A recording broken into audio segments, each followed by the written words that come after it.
D. Escape.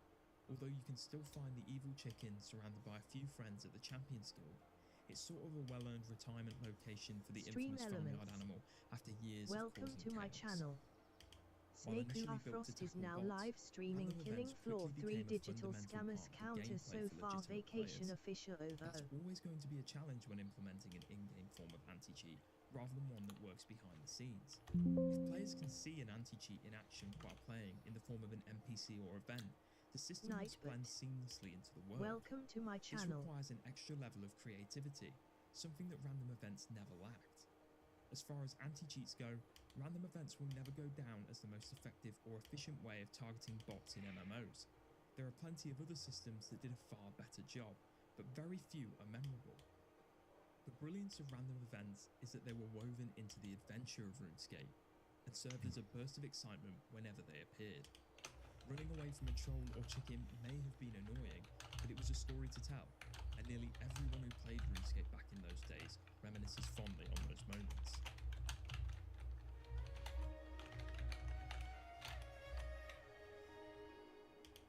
In the majority of games, when a cheater gets banned, you don't witness the punishment they receive for breaking the rules. Maybe you're notified that an account you reported was punished, or a suspicious player disappears from the leaderboards, but it's usually a process handled discreetly behind the scenes. This approach works, but it's certainly not the only way to deal with cheaters, especially if you want to get creative. For some developers, making a public example of cheaters was an opportunity to warn players that there are real consequences for repeatedly breaking the rules. Instead of just quietly issuing a ban, they were more than happy to display the punishment in front of the entire community. In a way, making a spectacle of a cheater is a form of anti-cheat in itself. By bringing the consequence of rule breaking into the game world as an event, you make the punishment feel more tangible. It's not just a blank screen and a message letting you know you're suspended. It's a public act for everyone to witness.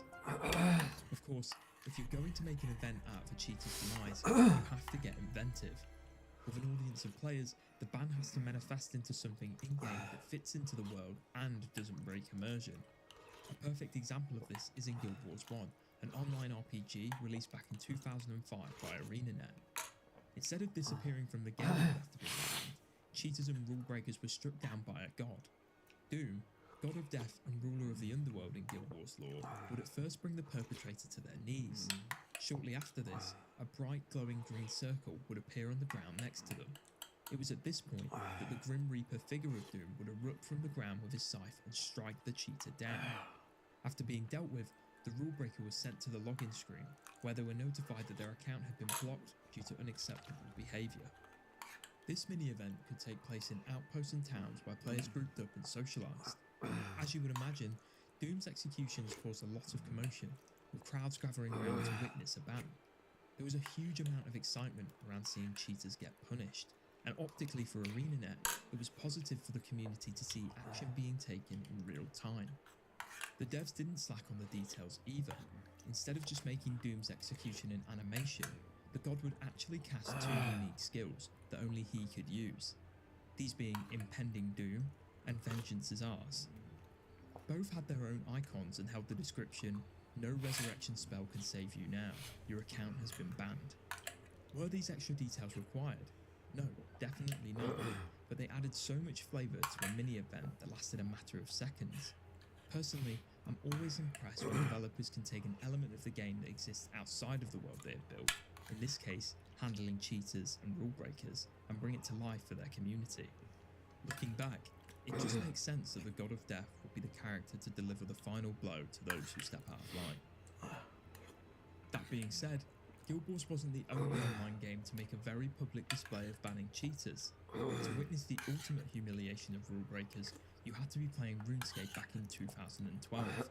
Now, you'll notice this is the second appearance of RuneScape on this list, but by this point, the game had changed significantly since the days of random events. With a graphical overhaul and the evolution of combat update, the game was completely unrecognisable when compared to the golden era of 2006 and 7. It also marked the start of a mass crackdown on cheaters, one like nothing the community had ever seen before. In September of 2012, Jagex released Botwatch, a more advanced detection software in an attempt to combat the botting problem that was spiraling out of control. The devs weren't satisfied with just a back-end anti-cheat system though, and also launched an in-game location called Botany Bay.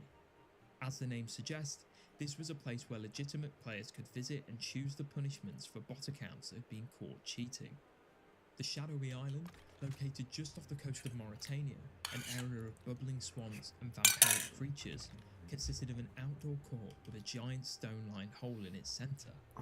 After a cheater had been permanently banned, this is where their account would be teleported to stand trial. Inaccessible by all, players had to reach the island by speaking to one of the trial announcers, who could be found outside major cities.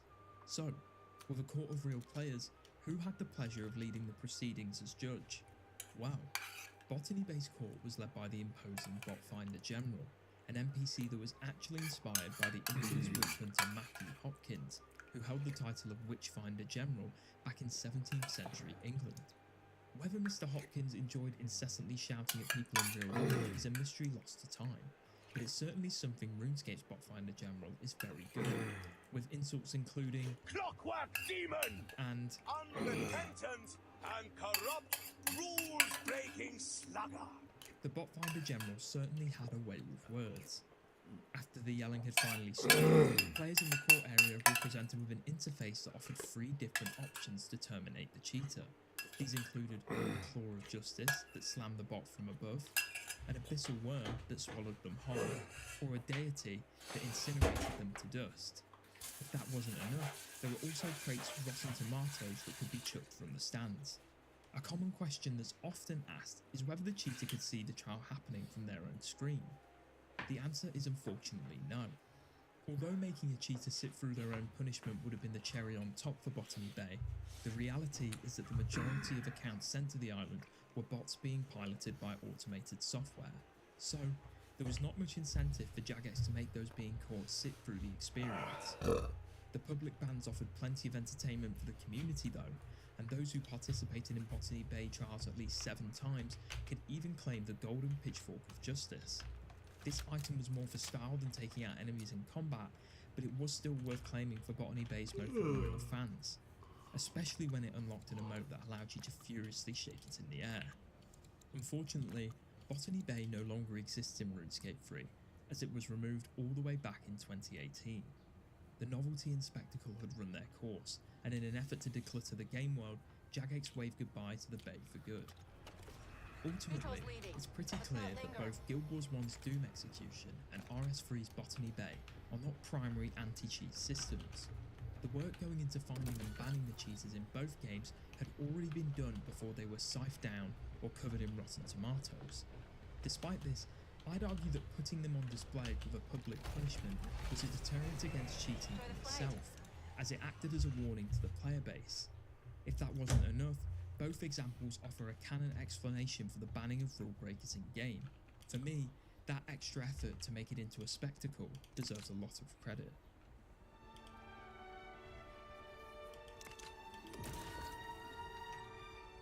It's no secret that a permanent ban in a game rarely stops a cheater or rule breaker from returning. Despite losing their progress or items, they'll usually just create a new account and continue the behaviour that got them suspended. The question is, what would happen if you allowed the disrupted player to keep their original account, but banished them to a prison server? Well, EverQuest 2, an MMORPG released back in 2004, decided to use this exact strategy in 2015 by creating the Drunder server.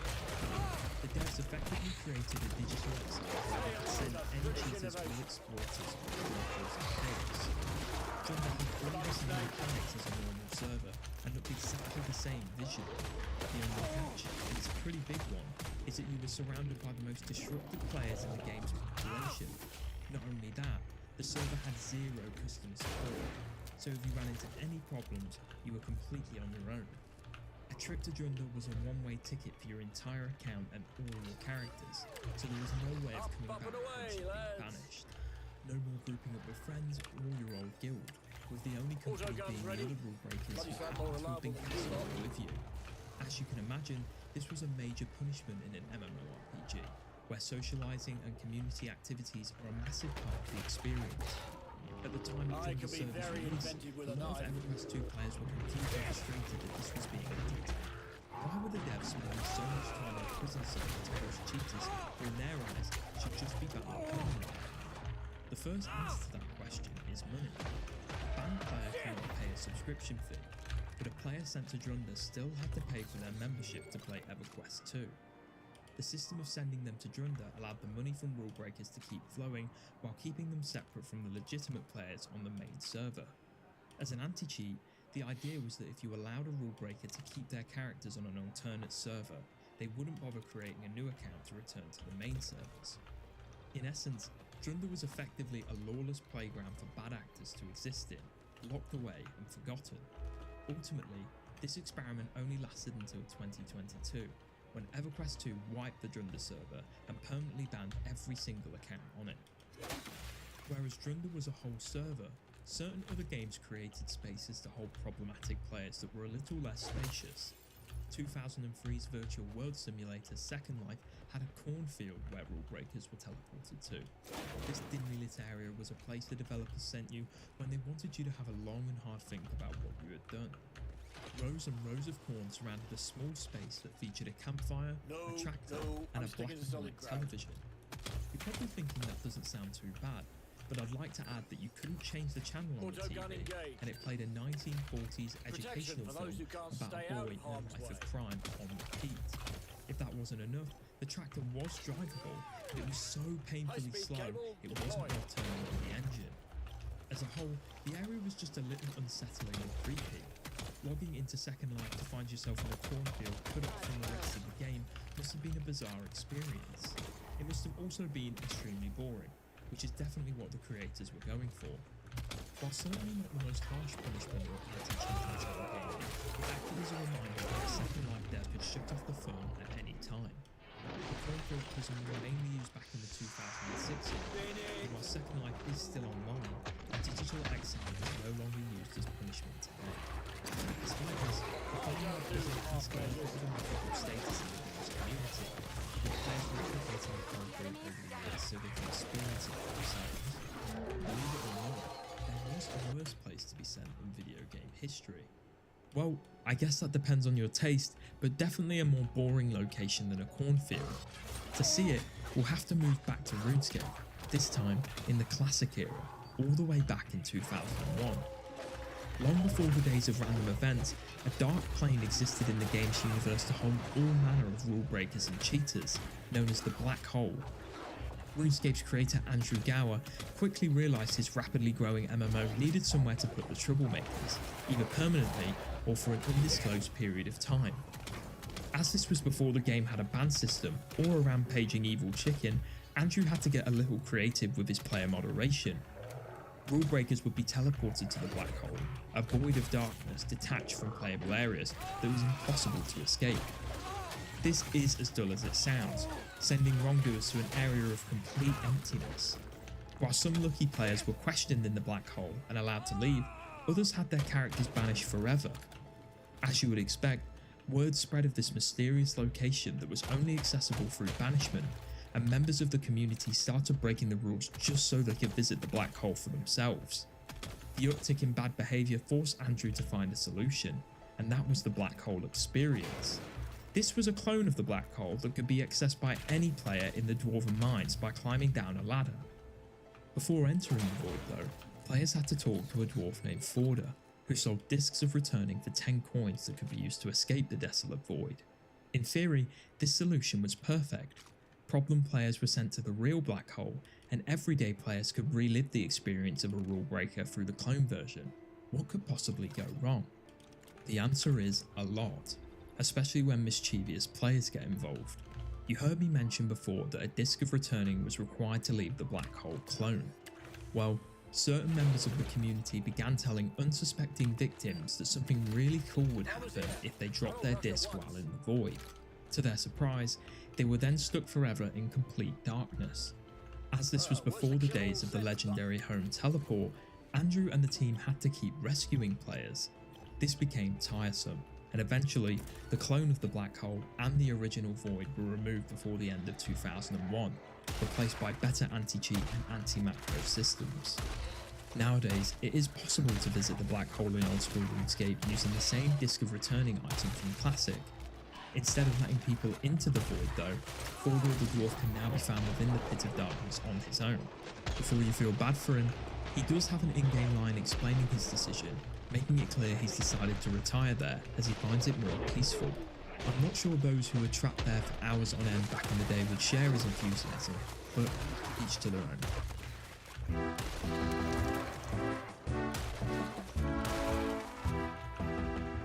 My intention for this video wasn't to highlight the best and most effective systems for stopping cheating and rule breaking in video games. If that were the case, I can assure you almost none of the methods discussed would have made the cut. The list would have been made up of complex behind the scenes software with dramatic sounding names like Vanguard or Ricochet. While undeniably impressive, you rarely see them in action unless you're the one who's been hit with the ban. Don't get me wrong, that's absolutely fine and appropriate for a lot of games, especially FPS titles where players just want to get to the next match without it being ruined by an aimbot. In living and breathing worlds like MMOs though, there's a little more room for creativity. You can bring your anti-cheat into the game world as a feature, like RuneScape random events, or instead of just handing out a ban, make it so a god rises from the ground to smite a rule breaker down, as we saw in Guild Wars 1.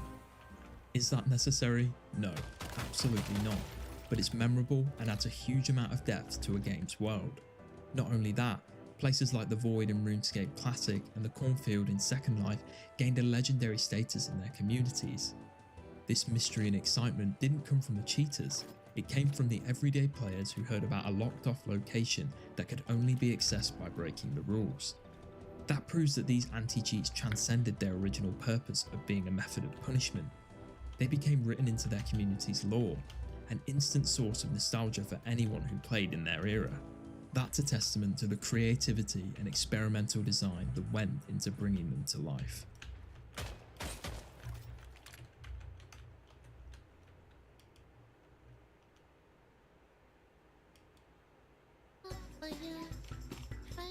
The British bird femboy. Alright, chat, assemble. The hate for Pokemon. Uh-oh. This video Why was does sponsored everyone by hate her? War Thunder. More about that later. Okay. So over the years, War the Thunder. meta or the go-to for streaming and content creation has changed significantly. Yeah. Where at the start it was mainly about It was... Dude. I miss him, man. I miss him, bro. Rip in peace, bro. Rip in peace, Byron. streamers just playing games Look and at that. talking He's to on their his chat. rogue. And probably the pinnacle of warrior. those Actually, streams I back think it's a then would be the warrior. streamer hitting an epic Hands-on clip or their family member coming in without knowing they're live and embarrassing them. Go to the bathroom and take a now. Hey. Bathroom and now. What? Does that feel right at home in this Go filth? to the bathroom and take a smell you. There's a clip out there of someone playing Mock Classic and someone clipped that before they got banned of their naked mother walking into their room because they play like in a very public space and they live with their mother. And she's like full blown naked. And imagine just to like, I can't show it on you, but just imagine this for a moment. You're playing in a rather open space and there's like a kitchen in the background. You're playing like the living room or something, like a setup. And your naked mother was probably like 50 or 60 years old, and this guy's like 30. No, not a hog. No, she was a hog. Shit out of luck. She had everything sagging down. You can even see her front butt because, yeah. And she like walked up to him to say something, and he's like, "Oh shit, that was my girlfriend." That's not the safe you want. I was like. Dude, some of the clips are freaking legendary. This is recent too. Like I saw it on a Discord somewhere. It's very funny. Hey, What's our OF? get out. Go to the bathroom. Go to the bathroom and smell like shit! Around this time, streaming was mostly about the gameplay and the personality of the streamer. However, in the current day, it's more about clip farming. Yep. You really think I'm patient? No, Casey's funnier. Sorry, buddy. You'll have a career somewhere else. Hey, where's my sheep? You just ain't up to it. Drive!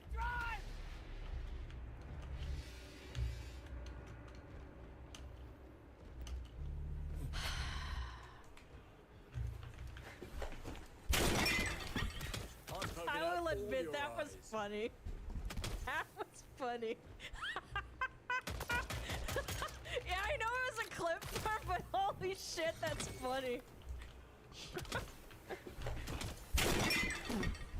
Dude, he sounded like a Roblox character dying. It's more about Bro. drama. XQC is like Jekyll and Hyde, because I'll who take it. XQC is on stream is like a Jekyll and really Hyde? brash Huh? person. Isn't it Jekyll and Hyde? Not Brash? You mean Rash? Rash? Jekyll and Hyde. English major, by the way. And it's more about producing pure rage bits, so Yes. that clip, like clip farming, is then taken from your stream Absolutely. and spread throughout the internet, where people will openly criticize you and judge your character, even though it was probably intentional and maybe even It really sucks that the internet now is, like, everything is being watched and you don't realize how bad it is for, like, authentic experiences. Like, I'm not saying that all streaming is authentic, but, like, when you found someone being cringe in 2008 and they uploaded it to YouTube, you knew they weren't doing it to rage bait 90% of the time because cameras weren't, like, everywhere and, like, people weren't uploading everywhere. Now it's like you instantly can upload, like, I don't know, someone crashing out in 30 seconds and you immediately think it's a rage bait. Yeah, it was for love of the game. Yeah, sure, there were, like, fake instances. Like, there was a couple of instances that were viral clips. Like, the kid that got mad over his mom canceling his WoW subscription and shoving a remote up his butt and screaming and throwing a fit. People thought it was real, but it was actually fake. But you thought it was because, like, why not? Like, right? Oh, now what you'd the- immediately say it was rage bait. Yeah, it's a famous clip. Side effect. Yeah. What? Your account has been deactivated. Yeah. Oh, you see that poor guy's gonna be broke now? Bro, send him like 250. Send him 500. Huh? Okay, but he knew the risk giving someone his DoorDash account. As always, I come Lacey with stated open that hand. News account is fine. That screenshot is fake. Was I not? Okay, I had a little snack. And the result of this is free publicity and an increase in hate watchers, both benefiting you until in some cases it gets too That much. is some really bad acting. I was about to say, like, dude, this is not the reaction I would have if this was real. Much to the point where people take the bait way Can you too even do that? seriously, Stream and while maybe you're they start DoorDashing? preying on your downfall or even Look, it's threatening fake, your life, no? and results in you having to come clean and break both the character and the illusion that it's organic to tell people that Yeah. you were just doing it for content for your own sake. I mean, people did that about Boogie too. Like, he, at the end of the day, like, a lot of his shit was Oh, freaking, well, money what is it comes, money called? goes. Fake. Come on, Found get you those via knees up. Noble's Left, right, channel. left, right, left. Noble? Who's Nobles? Big. But yeah, I just got Welcome, a though. weird, like a weird, Weird. it's a weird threat. Normally it's the normal shit like, Wait up, oh, new man. or, oh, I'm gonna find you and murder you. But this one was just a little different. I don't know how to explain it. It was just a little different. This is just how streaming is nowadays. But what if, stay with me now, if there was a streamer that's been streaming for well over a decade, they've been very successful in their streaming career, they're actually known throughout the streaming space, but Yeah. they've also had their fair share of controversy, said things that sometimes don't make sense or contradict what they've previously stated. And we hate the rich. Anyway. Too much. Aren't you the rich? Does she have him around anymore? No. I wonder. Like the ultra rich, the ultra giga rich. And you cannot tell if what they say and do they mean, or it's just really successful rage bait. Either way, it's produced By the way, she got this engagement ring before she got her, like, neighbor boyfriend. Interesting. A similar effect regardless, where people regularly express their somewhat disdain for them. People will lift anything said that can be deemed even remotely controversial to profit on their hate for them. And another thing which is common on the internet right now, which is if they happen to be even remotely close to the supposed ancient age of 30, they will be constantly reminded of that fact, and by that time they should have a significant other, kids, You're and old, weirdly enough that hag. their eggs are close to expiring. Yeah. Yeah. I mean, Valkyrie unironically wants to start freezing her eggs at 32. You're not. You have to start freezing your eggs at 20 to 25 as a woman. I don't know about sperm, but I think we looked it up when we found out about the Valkyrie thing. You're supposed to freeze your eggs at a relatively young age, like 25 to 20. Not much. She's doing Maybe it the at internet 30 was a or mistake. 32. But that streamer and content creator I vaguely described is Pokimane. Someone that a few years ago actually had an overwhelmingly positive reputation, but in the current year it's drastically changed to the point where it appears there's more hate for her than anything else, and day by day it only gets worse. But before we get into why she's hated, the controversies that may have brought about said hate, and if she deserves the hate, we first need to know who Pokimane is. There's a reason it's called domestic, it's not like something. Okay, listen, bro, you have a legitimate issue, go see a doctor. Like a that ain't me. So Pokimane are a name that born on the 4th Is this guy talking about gooning with Pokimane? of What the May hell? 1996 in the country of Morocco. Now, not a lot is known about her earlier life, except Oh, that's what your name, Canada at the age of 4, which I imagine must have been terrible with the average resident of Quebec not only speaking French. Oh wait, doesn't Morocco speak French? Moroccan. Don't Moroccans speak French? I'm pretty sure they do, don't they? French. But also speaking barely translatable English, you're probably better off trying to communicate with the inhabitants of the North Central Island who have been isolated from other humans and the world for at least 30,000 years than trying to communicate with any Quebecian that claims they speak English. I have friends that live in French Canada, and they say that like ordering DoorDash is impossible sometimes. Like, unless you're speaking fluent French, but like, looks like most people that live there don't speak fluent French. Like, I'm talking like almost native, right? Like, it's so impossible to communicate. No, yeah. I have heard that back. I see some things documented that. Hey, the game government and the one in the sample, no, you give my three. Yo! I have no idea what did you say? And Maine would make her start on the internet in June of 2013 at around the age of 17, where she would create her account on the Twitch platform and begin streaming under the guise of trying to find other people that also played games. That's valid! As and when you don't know anybody or have anyone to play with. That's totally fair. Like, gaming was pretty niche back then, to be fair. Even back then.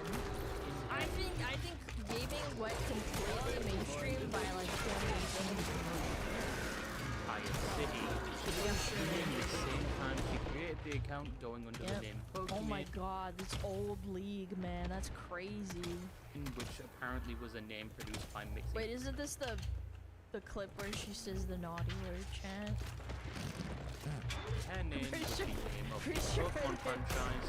I am surprised Nintendo hasn't sued her yet with their track record. At the start of her streaming career, she would mainly stream League of Legends whilst also studying in high school. And around this time is when one of her infamous moments would occur that is still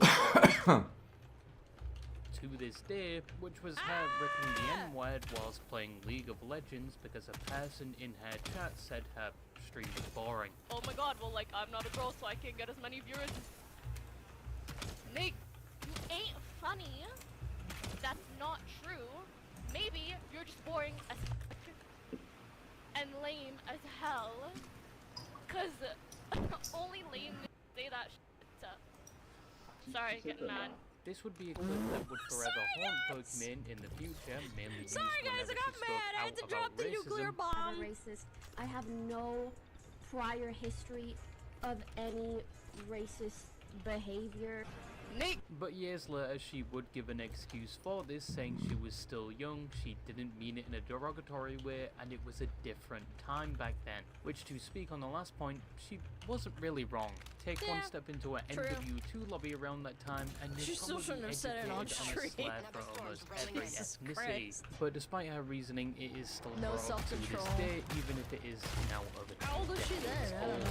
But back to the start of her career, she would only really stream League of Legends, Oh, yeah, something she she played continued to do for the next few years, even when she had graduated from high school and began studying Oh, it was chemical before she went to high engineering school. at McMaster University in Ontario. Poki would always boy. find some time to stream from her dorm room whilst attending classes, sometimes back to back and enduring 9 to 12-hour days, apparently just so she could get some spare time to maintain her streaming schedule.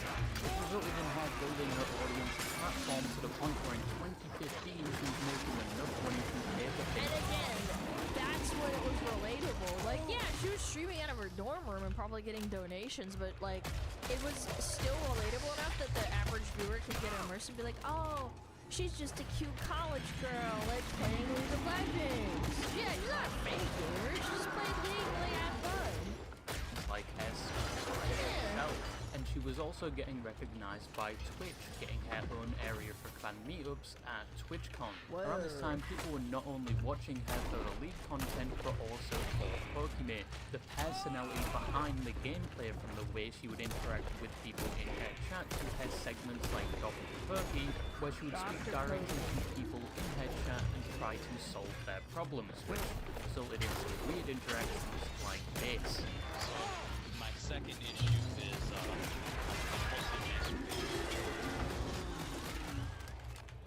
right? I masturbate 10 times a day. 10 times a day, sometimes 11. I don't know how to stop. Why has he got a freaking an accent while he's doing it? I don't know what to do. I don't know what to do. Chat, what do You know I what do? mean? Help Like, me. I'm sure you have this issue. You know what I mean? Like, I'm asking advice. Yeah, let's not kid ourselves, at least one person watching that stream was choking the chicken. That interaction Yeah, was the probably. only evidence Yeah. I needed. And Yeah, the only that- evidence I need that you're going to develop your next heroin-like addiction is for the sponsor of today's video, War most likely in the context of 30 people Guna, complimenting the anime girl decals. But if you haven't heard, War Thunder is the most Anime. comprehensive vehicle combat game on the internet right now, and it's completely free to play on PC, PlayStation, Xbox, and mobile. That's fine. A game where you can take control of over 2,500 vehicles, both modern and old, from aircrafts to the sea to ground-based Can you make a vehicles. smuggle on a Okay, tank? So there's something for I'd everyone. have to get And with how sponsored. optimized the That'd be game is, tough. even with the in-depth detail of the vehicles that are modeled almost exactly to their in real-life counterparts, and the beautiful graphics, this game can still run on low-end machines. Your toaster On could your probably run it. phone. For legal Can't you play this purposes, on your that is phone? probably not true. I personally love realistic modes ground battles, but there's also an arcade mode for that quick boost of dopamine, and a simulator gotta mode which blast gives those you the tanks. most authentic experience. So what are you waiting for? Now is a It's better going to- than ever to play True. War Thunder I for could. free and join a community of more than 95 million right. players by using my links in the description and pinned comment. New and Every returning person I've players ever who seen haven't in played chat in say they 6 play War months will Thunder, get a they always say massive they're bonus addicted pack and they for wanna PC stop and they hate it. consoles. There are multiple premium vehicles, the exclusive Eagles of Valor vehicle decorator, 100,000 silver lions, and 7 days of premium. Thank you to War Thunder for Thank you, War sponsoring Thunder. this video. Going back to Pokemon, she was gathering momentum to the point where it looks like the streaming I thing think the biggest thing is that she never stopped streaming. She continued to be in the sphere for a very, very long time, on top of being there when it was like early days. Okay, don't forget. She worked hard. and she She was did. also making a decent chunk of change doing it. But she was still yeah. a student. In fact, she had just finished her second year of her chemical engineering degree, and she only had I almost one did more that. year left, where after she could freely explore her options from there. But feeling as though this opportunity wouldn't last much longer, she would decide to put her degree on hold and take a gap year to try out streaming full time. Something her parents didn't exactly agree with, but after seeing her revenue and reassuring them if things didn't work out, she would only be missing a year of school, they were somewhat fine with it. Through my last year, and I streamed part-time. That is a crazy apartment. Holy shit. And then I said, with a official, glass I'm out room? 2 years into my chemical engineering degree. What did your parents say? Well, honestly, I kind of, you know, I was like, hear me out, hear me out, hear me out. I did a PowerPoint. I was like, look at my income. It's doing this. Look at my college debt. It's doing this. Damn. And the result of this was that she would never be returning to school or finish her degree. I totally get that. Like, freaking Middle Eastern parents, like, they're very strict. And, like, I have, Eastern European Russian parents. You've had your fun. I still don't think I could tell them. The smuggle says we should eat the rich. No, I'm just saying. Like, that's why I couldn't tell my parents. I'm like, I make a good living. Like, I can't fucking complain. But I don't know if they'd still approve.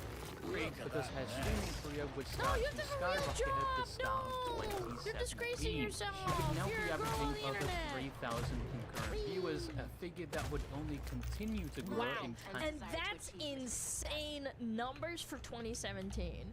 Like everyone. now, 3,000 is really good, right? That's really, really, really good. This is like absurd. This is like insane. Kingdom of the launch. Honestly, I would say if it's 2017, I would 5 times these numbers to be the equivalent of now. Like that would be 15K now.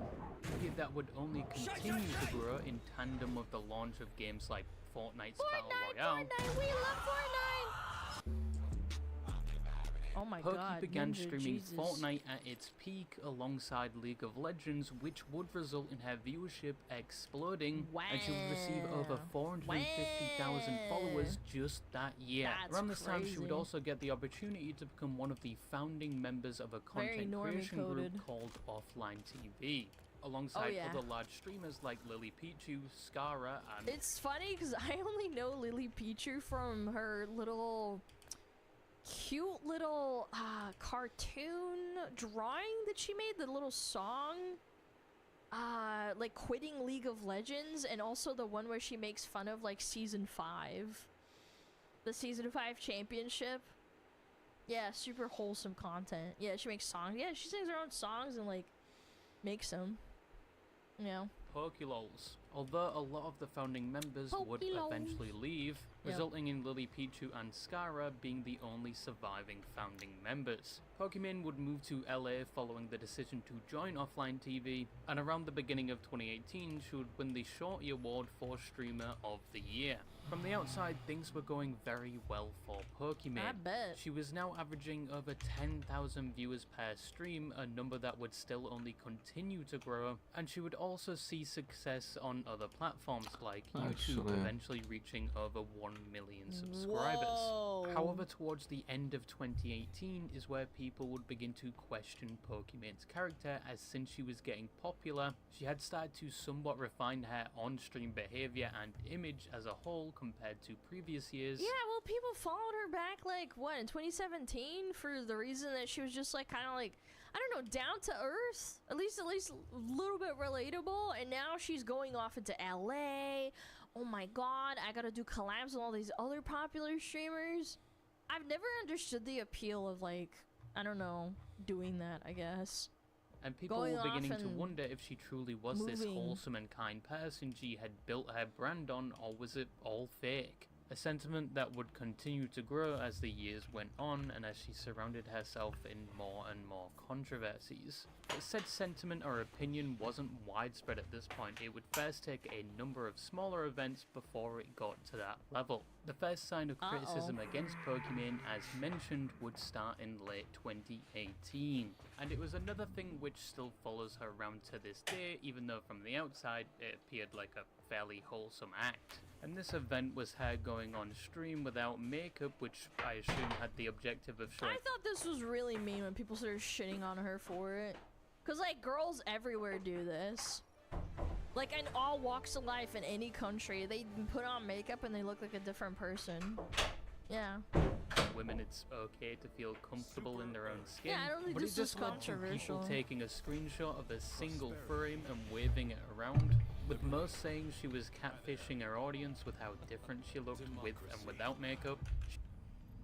Fucking girls do this when they go on dates. I don't know what to tell you. Go outside, talk to a woman.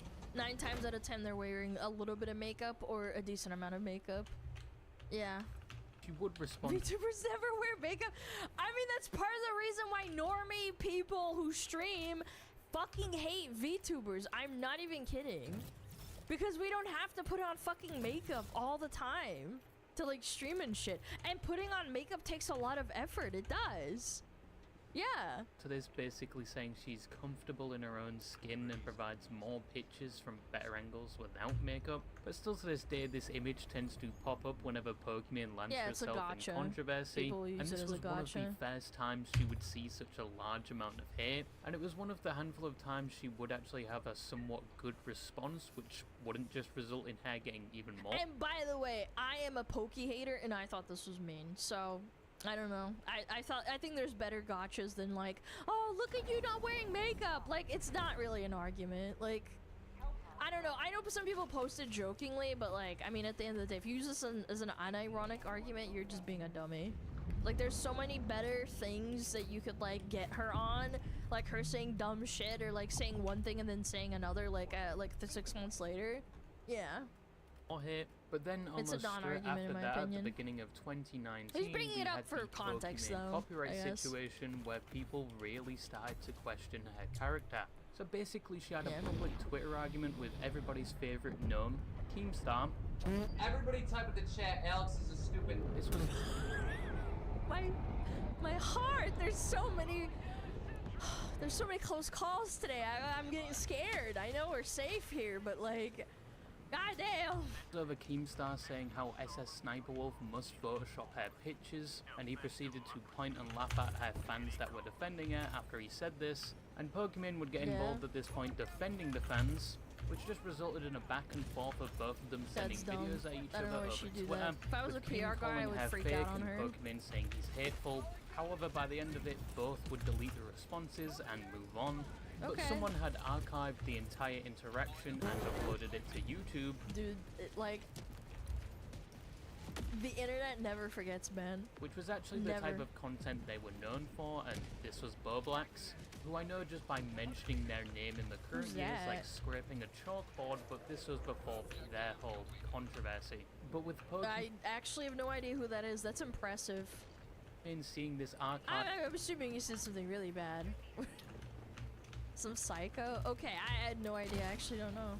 of the entire interaction, she would then choose to commit one of the cardinal sins of YouTube, which is abusing the copyright system and getting the video taken down. Cringe, Which yeah. many at the time thought it was because it didn't show her in the best light and perhaps contradicted her on-stream image. Boblax would make a statement on this saying she had abused the copyright system. This of course gained a lot of traction and resulted in Pokemon getting a lot of shit. Even PewDiePie got involved saying taking down a video Ooh, covering big your man. drama just causes a Streisand effect. Yeah, it does. It does. I think that the way she handled the makeup thing was fine, but this was just such a bad PR move. And it's astounding because I feel like she would have a PR person at this point. She was probably making like $1 million+ a year, considering it's like, what, 2018, 2020? Yeah. And leads to Frickin' more people pews. shitting on Yeah. you. Somewhat understand the motivation of trying to take down that video, but the problem here is that you're making just it drawing more worse. attention to it. It's the Streisand effect every single time. And around the same time, making the situation worse was another instance where she was basically threatening to take down another channel's videos that was taking clips of her stream because she thought they weren't transformative enough. But for context, these videos had somewhat wild thumbnails and titles, but at the time this clip did not help her case. Edit videos and actually put effort into it and make it more entertaining for the viewer. Wow, I'm so sorry that it takes you a lot of time to steal other people's content. I'm so sorry. Oh my god, no. And put it together. I'm so sorry that it takes. Obviously, That's arrogant, man. That's arrogant. I've done some of your videos, but yeah, I just hope you stop. It's a give and take. You can't do that. Like, then becomes the argument of like what's transformative or not. Like, I think that you getting publicity and putting your name out there on the internet, like, yeah, obviously they make money off of you, yeah, but at the same time, they're putting in the effort of uploading your clips every day, probably editing it down, going through it and combing through it. Like, it's not exactly like a zero effort thing. Obviously, if they're making money off of it, it has to be a good clip. On the other hand, yeah, obviously if it's like, oh, Pokemon is pregnant, XDDDD, that's bad. I think that's like bad transformative content, because it's rage bait and clickbait. Doing this? With that said, some people made the point that she's saying his videos are not transformative enough, but here she was reacting to other people's videos on her stream and not really providing much of an input. It came off as a bit... I will never understand the eating thing while reacting. The only time that I've ever done that is during a subathon, and I'm like literally eating because I'm doing like 8-hour streams or 12-hour streams. Yeah, like, just don't fucking eat, man. Like, better than cherry egg? Yeah, like, better than the cherry egg. Sure. At least she's present. It came off as a bit hypocritical. The criticism eventually reached a point where she could not ignore it, and she would respond to the drama 2 months later by 1, talking privately to Boblax, and 2, issuing an apology video which currently is no longer available. In the video, she basically said she took down Boblax's video because he was getting a lot of traction and she just wanted the drama to be over with, and she was wrong in thinking that would work. And the apology was going well till she said she was well within her right to do so, and then saves herself by saying it was not morally okay to do it. Talk about a roller coaster of an apology. So, you just have to apologize, brother. It's either you mean it or you don't. I don't know what you're doing, girl. Strung together all the tweets and videos on Twitter and just re-uploaded it to YouTube with no editing or commentary or voiceover. That video was getting a lot of traction at the time, and just being completely honest with you guys, I kind of wanted to be over with all the petty drama. Although I was legally within my right to take down the video, morally and as a content creator, it wasn't something that I should have done. People are gonna ignore that. I mean, at the end of the day, those were tweets that me and Team made publicly and videos that we made publicly. Ultimately, the situation was over. She spoke to Boblax, she somewhat apologized. This was one of her first major controversies, and the first thing that made people somewhat cautious when trusting Pokemon. And it wouldn't be long till the next situation occurred and had almost the same effect. But now it was 2020 and Pokemon was doing very well. People had moved on from the previous drama, and she was reaching new heights in her career, especially with the new Among Us phase and the newly announced Valorant. Remember that? That was 6 years ago now. Yeah, 2020 was 6 years ago. COVID fucked up so much. Shut up. No, that COVID fucked me up. I actually think that maybe in 20-30 years there's gonna be like a study done on people like us. Yeah, like they're gonna find out that we had like this memory hole or like something wrong with us. It really did backdoor. Especially on kids. Yeah, like young adults, kids. Like I think everybody got affected. Obviously the kids got it the worst, but yeah, I think everybody got fucked up on that shit. Poki was now comfortably averaging over 20,000 viewers per stream, and sometimes she peaked at over 100,000 viewers. And this still wasn't even her peak. Also around this time was when the term simp was being heavily used, which is a word used when describing someone that shows excessive devotion towards someone or something. And in the context of the internet, they would mainly use this when describing the dedicated viewers of female streamers, because supposedly they were stereotypically a lot more diehard and would defend the streamer. Right name on body. Oh my god, I remember when that was a fucking meta. Oh my lord. More than the average chatter of a male streamer. Of course, this led to people labeling the average Pokemon watcher as a simp, which is something she would later comment on, somewhat defending her audience. But piggybacking off the rise of the word simp was a video by It's a Gundam, and a heavily involved fans of Pokemon, including one fan that apparently donated their savings to Pokemon. I'm kind of short on savings, but I'll definitely get 500 to drop this week, laughing my ass off. I remember watching this video. I actually just brain blasted myself. I watched this video when it came up because it was so popular. It got into my algorithm. Oh my god! I think that was the first video I saw of Gundam, actually.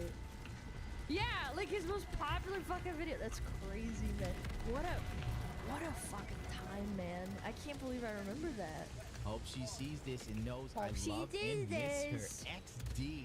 This would result in Oh my Pokemon reacting lord. to that video because it heavily featured criticism of her and her audience, and she wouldn't have the best response to it, saying some of these cases or simps aren't actually donating this much money, and she doesn't like that What he do is you making mean? fun of her audience. I'm so sorry. It is insanely hard to take this person seriously. That Oh, is like here we go. dressed up as a VR person, not VR showing their person. faces. Which, you know what? Shoot, That's shoot. his choice. But you're also falling for this very obvious bait. Oh no! Oh, Literally she's just trying to play it nice off. random people that are taking a photo of me, or a photo with me. That's not freaking cool, dude. She overall As just someone who's been streaming for 3-4 years, there are absolutely people that try to behave like this. And I'm not saying that anybody donates to me that is like that. I'm saying that they do exist. She's trying to say that that doesn't happen. It absolutely does. didn't like the video, I'll but the tell problem you, was that she it happens to male streamers too. Yeah, like at a certain point, I think that like really popular male streamers, they unironically get like people feel like they're entitled to the streamer's time. Yeah. goes on a rant which from the outside was perceived Did as she her make a VTuber directing her model at some audience point? to Yeah, of course, dislike because it was the flavor video. of the month. People like this stop is if people like me and my community give them feedback that this is not an okay thing to do. Not attack them, but I hit a little dislike and I say this not cool. And if you think something is not okay and you want to see less of it, you Oh also my have to God. give feedback because that's how YouTubers work. In the outcome of this, Oh it's my a God. Gundam's video gets I didn't know bombarded that. and he even loses a big sponsorship deal that he was working Yeah, on. I I had remember a that. sponsorship kind of lined up with like a big video game company. Yeah, that kind of went. So I hope you're happy, folks. This led to another wave of criticism for Very Pokey, and cool. considering it was so soon loves after the cancel previous culture. controversy, people No, you assumed can't either she had criticize not me, learned her lesson or that she could not handle criticism properly, which resulted in even more people questioning her character at that point. But after getting a lot of backlash, she would apologize personally to It's a Gundam and make another apology video, also addressing Too late, other claims man. at the time, and it was supposedly I wouldn't all accept the water under apology, I'm bridge not after gonna this. lie. I Me want personally. to sincerely apologize to both It's Nah. a Gundam and to the sponsor of that video for the remarks and comments that I made. Despite these setbacks, she was still doing very well. She still averaged thousands of viewers and even And again, if she was a guy, she would get a lot more shit for it. She definitely has like a lot of pull at being a woman. That's the biggest thing that I really dislike about this. If a guy did this, the man would get a lot more shit. Be like, oh, why are you attacking this guy? He's just criticizing you. But because it's a girl and they're bubble wrapping it because it's a woman, yeah, she gets the privilege. And she's pretty too. So yeah. debuted as a VTuber for like the 3 woman. streams. And in the same fucking breath, previously she was making fun of Gundam for having an avatar. And then went back to being fleshy.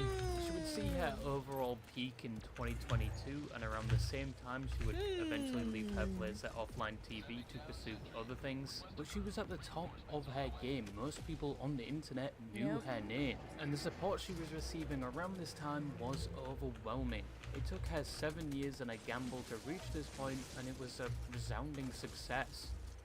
That is a basic version of how Pokemon got to where she is today and some of the events along the way. But as she's grown, so has some of the resentment and distrust for her, because yeah, going for past sure. 2023, it's now reached a point where it's common to see hate for her, and it speaks louder than any good things being said about her. And it's probably due to a build-up over time with the controversy surrounding her as she grew. Oh, I don't think so. I think she just says a lot of dumb stuff. I mean, even obviously today, she just said some dumb shit and we just made fun of it. If she honestly, I think if Pokey just, like, I don't know, she just sat down and did collabs and did play video games and she didn't say anything, I don't think she would get as much shit. People would eventually forget about it. Yeah, obviously you're still gonna get harassed. You're gonna get the occasional, you know, idiot on Twitter saying like, "Oh my God, haha, look at you. You said this a couple of years ago." Like, yeah, I get it. But at the end of the day, it wouldn't be brought up if you just didn't like inadvertently pour friggin' salt in the wound. And key points like her cookie situation, because Yeah, the past cookie that point is where the criticism for her really became mainstream. Yep. But what are said critiques surrounding her, and why is she so hated? Like, oh my god, $28 for cookies?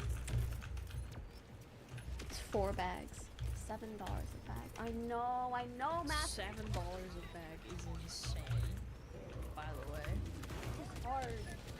If you're a broke boy, just say so. So one of the main critiques Pokimane faces is that the so-called persona she shows on most of her streams, where she's usually this wholesome, kind and quiet person, is all fake, and this is just a mask she wears on stream to be perceived in a good light. But if we were being honest, a lot of streamers probably are putting on acts or are creating characters that will only show on stream. But she pivoted completely from her old personality. Like, I can name a lot of streamers that haven't really changed in the last, I want to say, I don't know, 10 years that they've been streaming, maybe even 5. She did kind of like a pivot. She used to be a lot more like, I don't know, relatable, down to earth, you know, like goofing around, playing League of Legends, sitting and playing League of Legends for fucking 12 hours a day. Yeah. Getting streamers' reactions to their issue shows how they really are. Yeah, I mean, it shows self-control and, like, I don't know, IQ? Like, even basic IQ or, like, understanding of, like, maybe you did fuck up, like, maybe you should apologize or you shouldn't apologize. It really depends on the context. There are very few streamers you can confidently say aren't, and even then you don't know them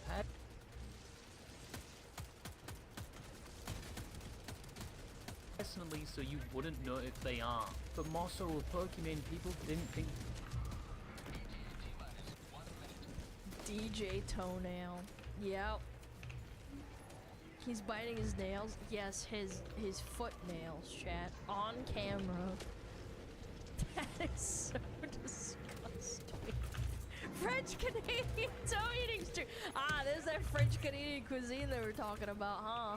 That she was this nice person she constantly represented, and it was commonly stated it was all fake. Because there has been moments throughout her career these critics point to where this apparent mask slips, and in their eyes she shows her true character. Some of these moments I have already mentioned, like with the Boblax and It's a Gundam situation. Yeah. In one she Her tried response to Gundam after fucking him over like that, I never saw in the good light again. Not that I had a very neutral like perception of her before that. I just didn't care for her. I was like, oh whatever, it's just a girl, whatever. Like, fucking who cares, right? She's just in her own lane. And after that video that I watched with Gundam, I was like, damn, she's a fucking bitch.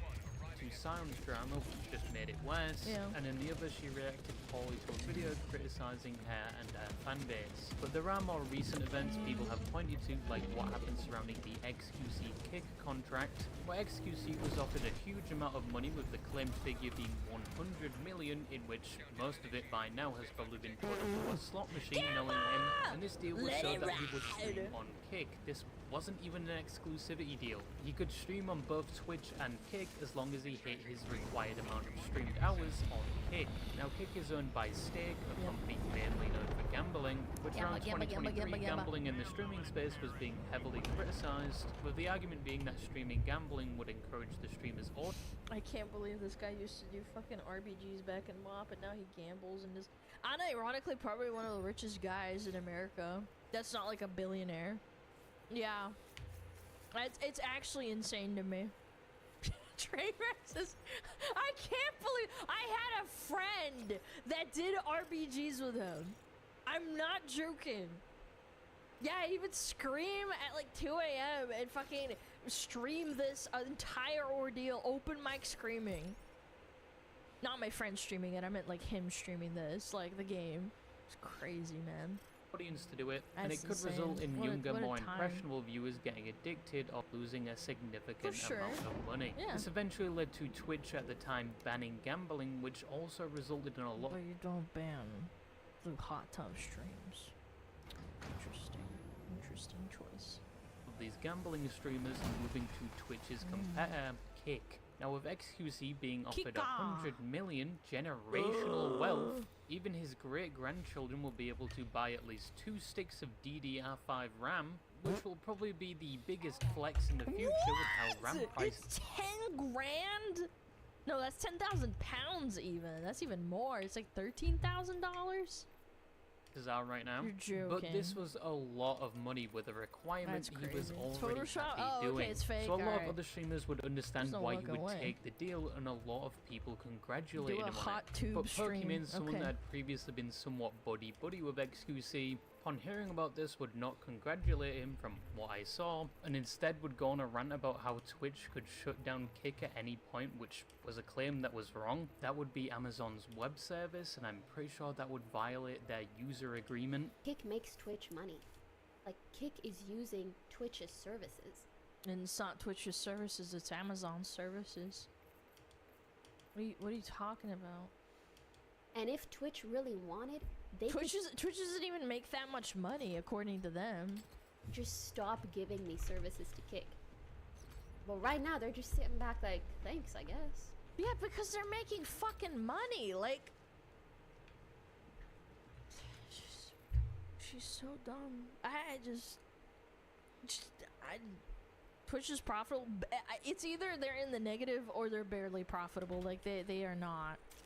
Yeah. And around the start of They're another hovering stream, or upon being something. asked if she would ever take a deal AWS is herself, stupid expensive. she Yes, it's responds very in a bit of expensive. a self-righteous way, saying she would never compromise her morals, and it's Like cringe. Amazon doesn't fucking give a fuck what happens. Like Jeff Bezos doesn't care if people are dying in his factories, and you think that he gives a fuck if Kick rents out the servers? Like, are you kidding me?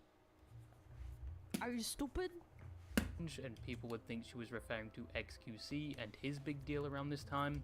No, and it's not because I got like $10 million. It's just because I'm good as I am. Why would I compromise my morals and ethics for more money when I have money? Something about that is so cringe to me personally. Like, I understand, you know, if you...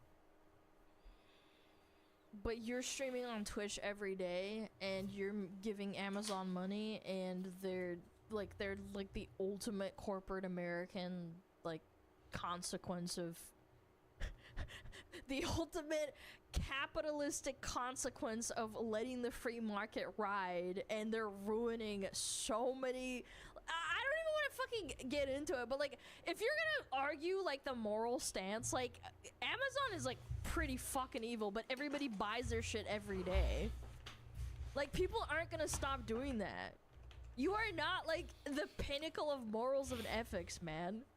You probably have like a Gucci freaking bag, and that's made by kids in freaking Vietnam that are getting paid like $4 an hour.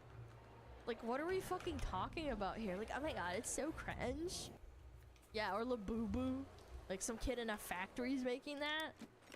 An hour? Oh, I'm sorry. Yeah, probably a day. You're right. $4 If a you day. need to make money, for me to do cringe shit when I have I can't.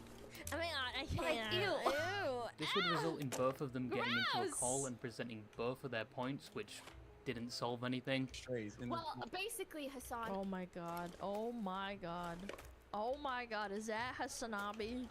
We're kind of done Hell talking yeah. about me being a snake, so I think it's time we talk about you being a snake. Take it away, Eggs. Okay, well, I want. But what made it worse, and one of the main points people used that she is fake, was when previously when streamers were congratulating XQC, one streamer who was associated with Pokemon, who did publicly congratulate XQC on his deal, for some Adds in 2 reason minutes, Pokey would okay. send him a message and question why she would congratulate him. I tweeted, congrats to XQC and Kick, because I think it's like a... She shamed Valkyrie for... This is what I mean. You can't... They're trying to police their circle. Dude, this is what, look, everybody can say like, oh my god, I hate XQC, but like, I would feel so betrayed. Like, I fucking hate two-faced people like this. Like, if you hate me, you hate me. But like, if you're doing this thing like, oh, congrats, and then like, you're policing your friends for like, fucking saying congratulations to me. Man, you a bitch. A win-win situation for both parties. And she reached out and she was like, I was kind of surprised that you were publicly supporting it. And crypto gambling, it promotes gambling. But to be fair, the streamer that claims this does actually add more context when this clip blew up, defending Pokimane. Eventually the drama would be over, but a lot of people questioned why she would insert herself into this situation and why she reacted the way she did, especially with someone that she had previously associated with. Yeah, because he's really popular and she wants to get more people on her, like more eyeballs on her. Yeah, because he's a business transaction. Like, I understand why people don't want to associate with someone or like be openly public associating with someone, but like it's a different thing like doing something and then flipping around and be like, oh, I never fucking liked that guy, he's a fucking bitch. But this would be a situation referenced with this criticism. She used Another them, case referred to, and one that was probably her biggest fumble, which I personally think played an integral role in where her reputation and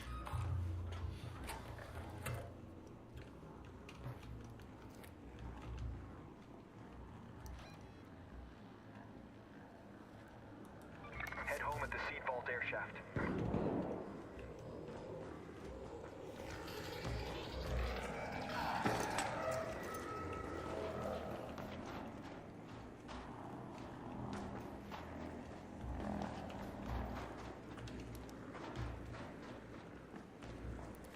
Hello? No. Howdy.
Hey, hey, hello. Hello?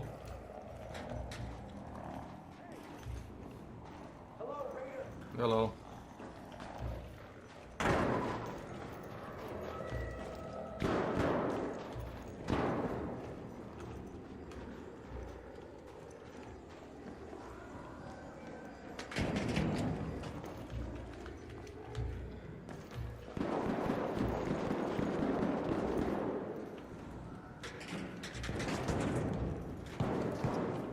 Hello.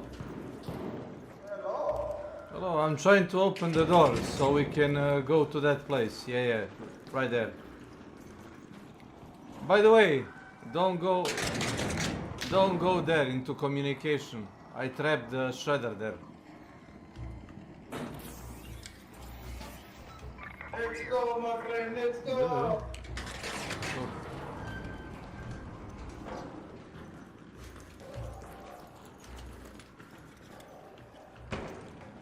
Uh-huh.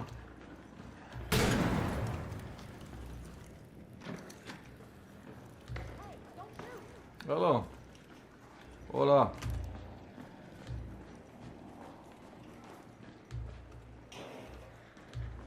Let's see.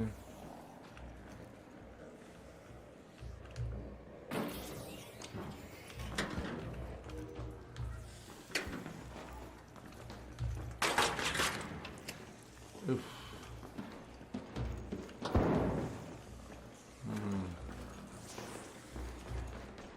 This place. Interesting.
Is en route. The safe window is closing. You have 10 minutes to return to Speranza. I repeat, 10 minutes.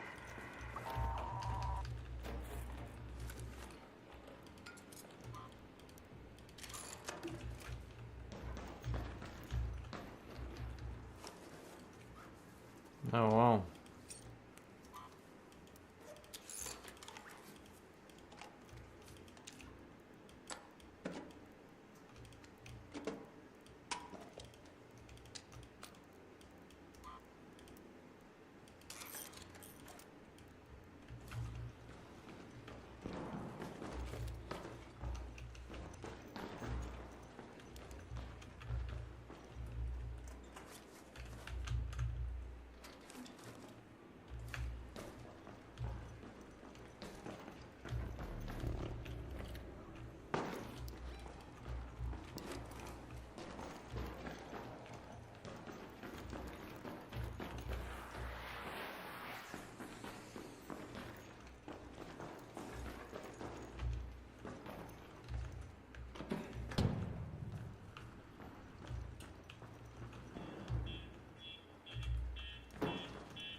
Hello.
I heard something.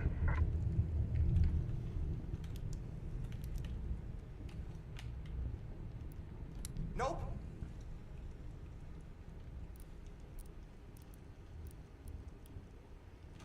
Signs of recent activity over here.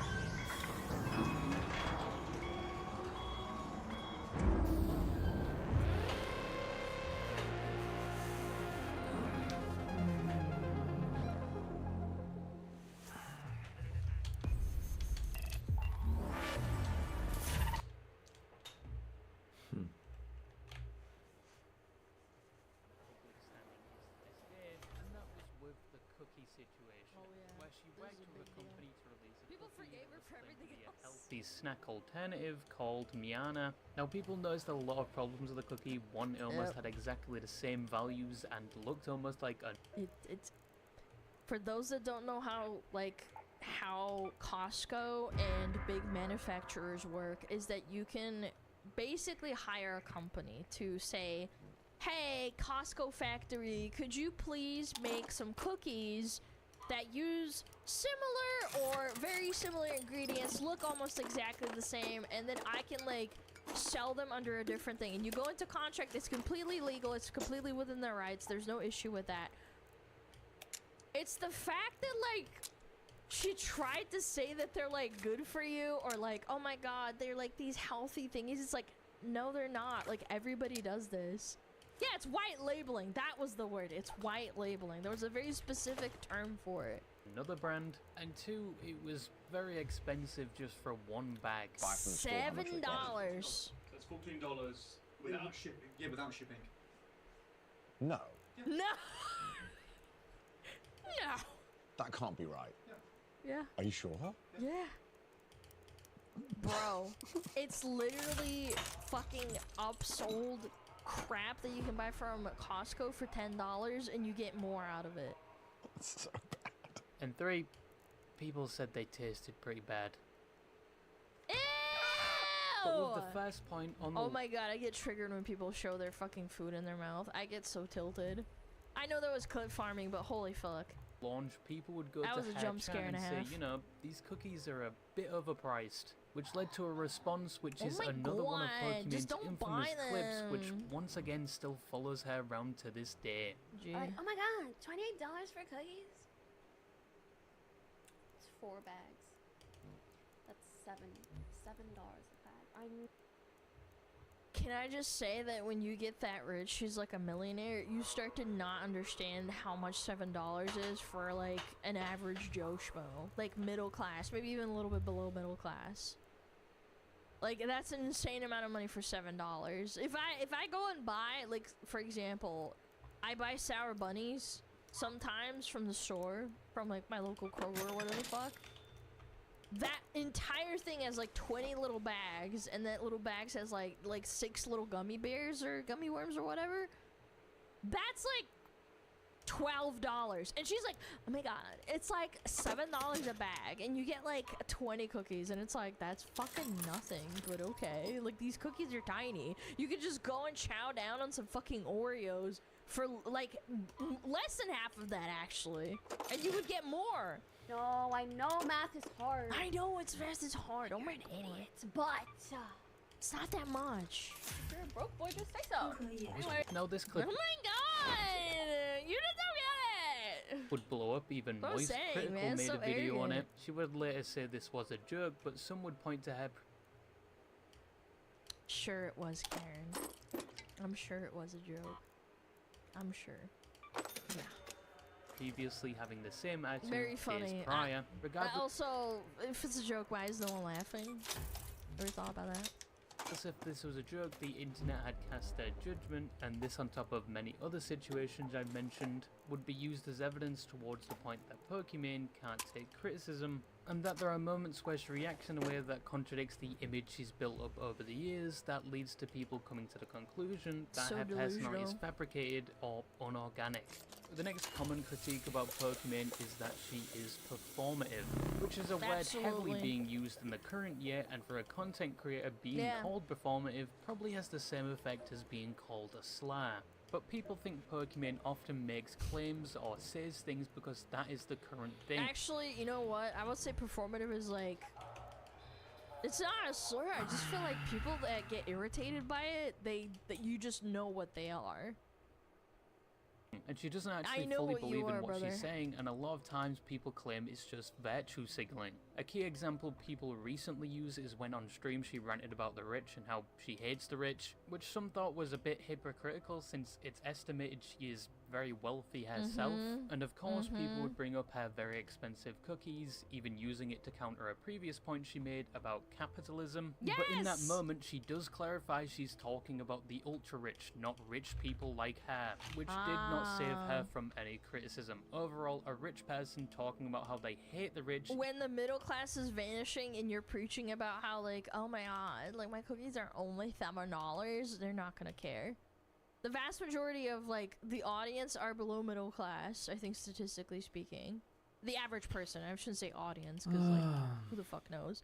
I think that's harder to parse, but, like, I would say on average, yeah. Even if it is the giga rich, can be viewed as more my God, ironic the than giga anything, and rich. it did not have the desired effect. The wage gap, I hate that shit. Here we go. Wealth disparity.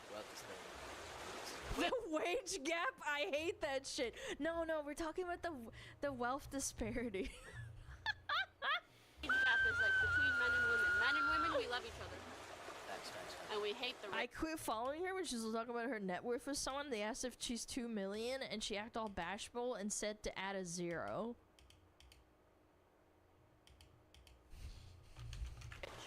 Anyway.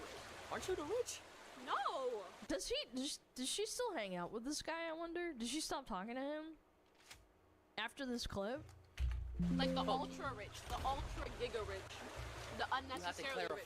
People also point to how sometimes she will tweet about things like in this now deleted tweet, where she says how she missed when streaming was about gaming and not just drama. Yeah, you used to play video games. When was the last time she played video games? I brought up her Twitch tracker. Pokimane. She played Valorant for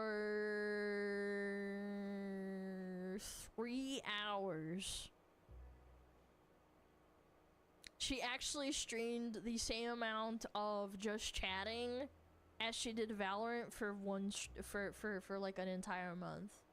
3 hours. She only streamed for 7 hours. In February, she only streamed.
Stick 'em up, cowboy.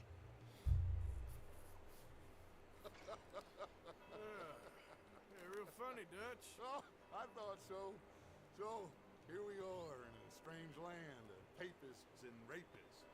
America's very own Gomorrah. Yeah, cities all look the same to me.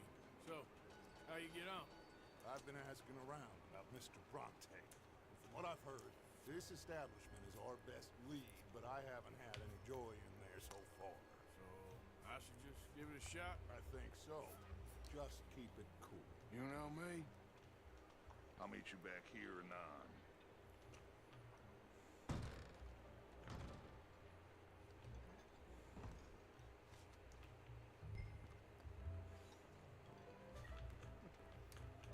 Funny you should say that. Well, you know how it is. I told him. I said, that's the state of Lemoyne for you. America's dirty little French. Hey, can I get a drink here? That's why we love it. Born and raised. Well, I'll get you in a second. Not unless we all get washed away. Every year they say that's gonna happen. It ain't happened yet. Hello? The rest of the states ain't lucky to have us. I'm sorry. Please excuse me. I seem to have some very impatient customers. Now, how can I help? You look like a whiskey man. Sure. $1, please. For a whiskey? Sure. That's the real stuff. From Scotland. Okay. Here, have one for yourself. Well, thank you. So, mister, can I ask you a question? You ever hear of a fella by the name of Bronte? Who's asking? Me.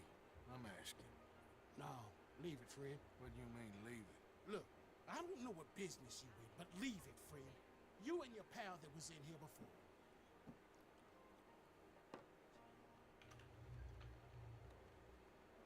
Bronte? Angelo Bronte. Mr. Big, Mr. Italian, spaghetti-eating, long, streaker-pierced big. Yeah, it makes my skin crawl. So squally, a cocksucker.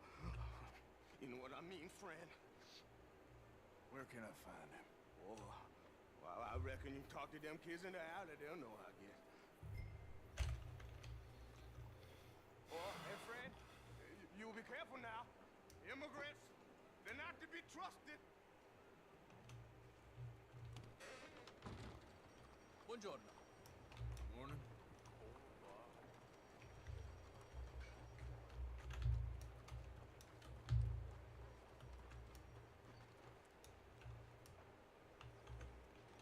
Follow me, girl.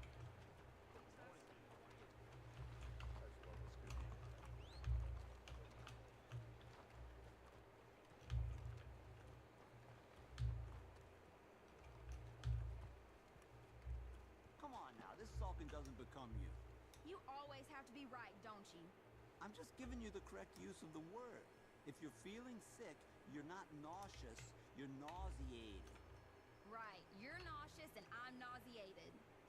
You're impossible. Yes? Is there something you need?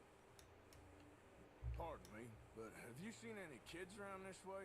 Yeah, I think I heard a few in the other courtyard up ahead. You can get through on the left there.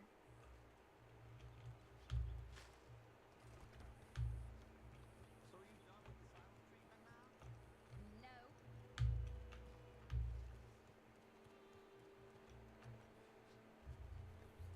Hey! Hey, you got a cigarette, mister? Maybe. Huh? I'm looking for a fellow named Angelo Bronte. Italian. I know him. Everyone knows him. Where is he? We'll take you to him. What it'll cost? I reckon I can pay. $5. Where's he live? New York? I'm an entrepreneur. You don't want to pay, then I don't want to walk. Here. Come on. This away. Let's go, mister. You coming, Cleet? Stay close. Easy to get lost around you. Come on, then. You new to the city, mister? Pretty much. Don't worry. No one knows it as good as me and Cleet. Is that right? Hope you won't need his services, but you got the doctor on the corner there. Nice enough, fella. That's Baird and Schreiber on the right there. Famous bookstore. Not that I'm much of a reader myself. Now over here's a real piece of art. That's the Church of the Holy Blessed Virgin, mister. Modeled on the famous church in Toulouse, which is in France. You been to Toulouse, mister? No. We're Catholics here, mister. Ain't Baptist or nothing. My mama said they used to burn Protestants and all, but we all friends now. Isn't that the most beautiful testament to God's love for us all? Bet they don't have nothing so fine where you come from, mister. Look at them fine steeples. Hey, you little pair of shits! Let's go! That fellow looks angry. Stop! God damn it!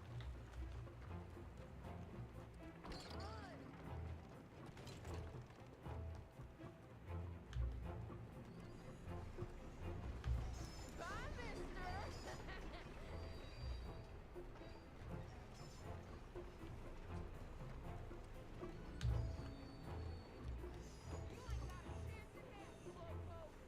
Stop, little shit!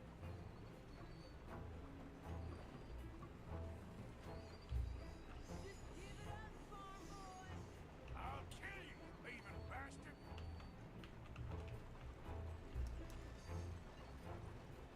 You alright back there, old man? Get back here! Bastard got off. Ah, damn street trash. You after that kid? That little shit went that way. Thanks for the help, friend. You know, I kind of miss old bobtails. I am. Ain't you tired yet, old man? Hey! Moron!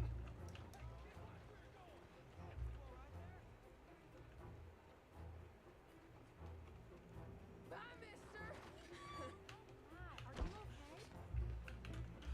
Oh, sorry.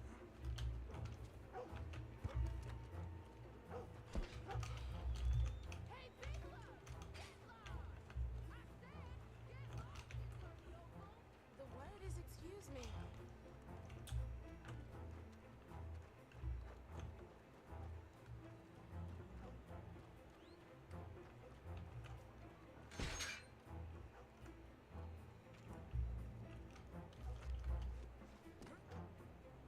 Don't you have pigs to feed? You better stop right now. I'll spend it on something nice, mister, I promise. You give that back. You're making a fool of yourself.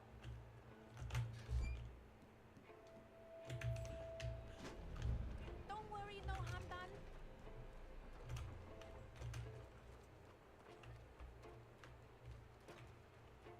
Just give it up, kid.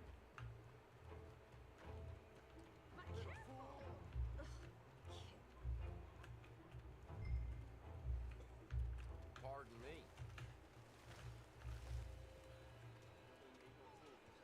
I'm telling you, a cucumber's definitely a fruit. Since when?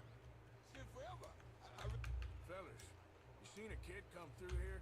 About 14, 15? Oh, yeah, he ran right through us. Ran around the corner there. Hello. 早晨。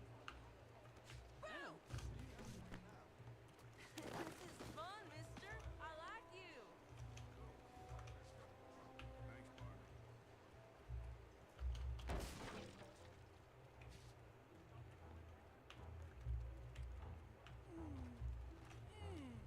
What's the problem, friend? Give me my things, boy. What are you talking about, friend? I ain't your friend, but that kid is. And he robbed from me. Now give me back my stuff and take me to Angelo Bronte. Senor Bronte. Kid was gonna show me before he robbed me. Now, come on. You new in town, mister? Come on. Mr. Bronte's got a lot of friends, mister, but I ain't never seen you. We ain't friends. You don't like no one, mister. Mr. Bronte, he's got fine hair. He got a beautiful house, and I am proud to work for him. He got 50 men, mister. Why he gonna care a thing about you? I just want to speak with him. I'm sure you do, mister. You and them friends of yours been asking about him all over town. He been mighty disrespected. Bunch of muddy Yankees in town asking questions. Well, you and your friend should pay him a visit, mister. He's got a big house on Flavian Street opposite the park. Hey, yokel. Now, get out of here.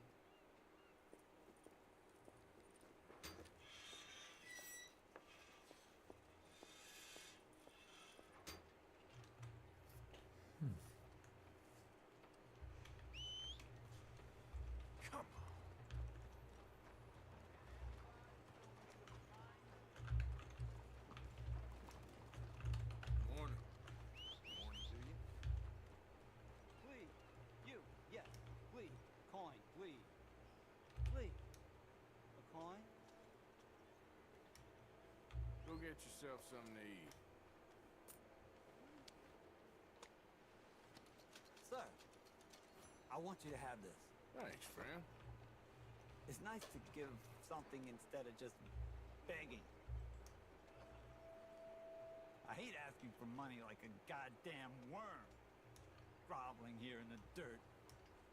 Morning to you. Howdy. Hey, ma'am. Oops. Morning, lady. Buenos días. Morning, mister. Ma'am? Good morning, sir. Hey, friend. Oh, shit. Hello, mister.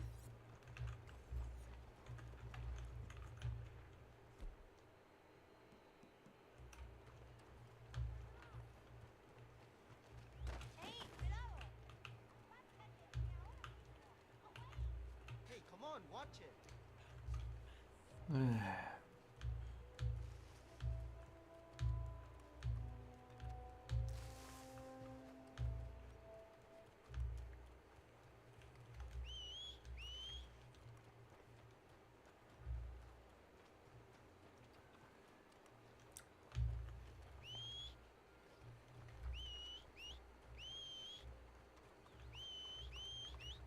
Look out! Hi there, mister. Morning, sir.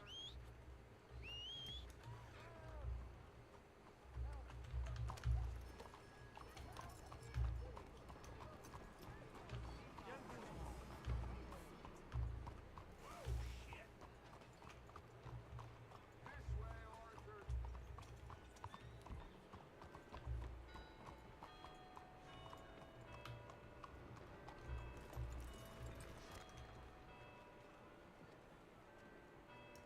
Where you been? Getting robbed? Who by? Bunch of children. I won't inquire anymore. But I found Mr. Bronte. Seems to be some Italian Mr. Big in town. Everybody knows him, but nobody wants to talk about him. Apparently lives in a big house on Flavian Street opposite the park. Good work. Well, now, we go pay him a visit. I'll get John. You meet us there. Whatever it takes, we need to get that boy back.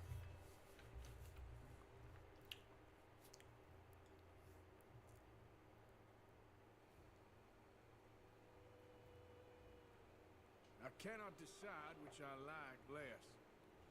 The swamps or the city. Both are full of parasites, reptiles, and slime. We're a long way east of land we know, far from real open country.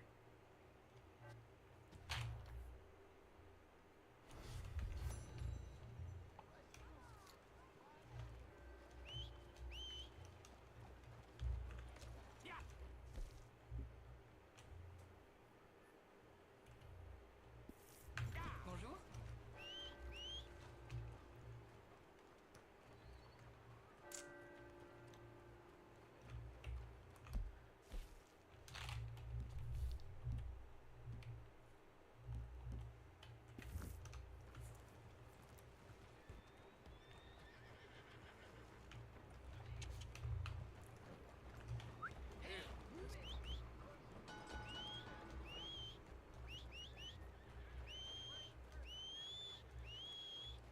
You, kind sir, will you help the poor? I ain't so kind. Yes, you are, sir. You have it in you, I can tell. I'm a nasty bit of work, Father. You're wrong on 2 counts, sir. I'm a humble brother, a penitent monk, not a priest, and you're a magnificent bit of work. You may have made some poor choices, but which of us hasn't? You have no idea. But you do. And God does, and that's enough for me and for him. We shall see. That we shall, sir. But why don't you hedge your bets and give 2 bits to the poor? There are so many who will go hungry tonight. Sure. Bless you, sir. How you getting on, anyhow? These are a somewhat apathetic lot, I'm afraid.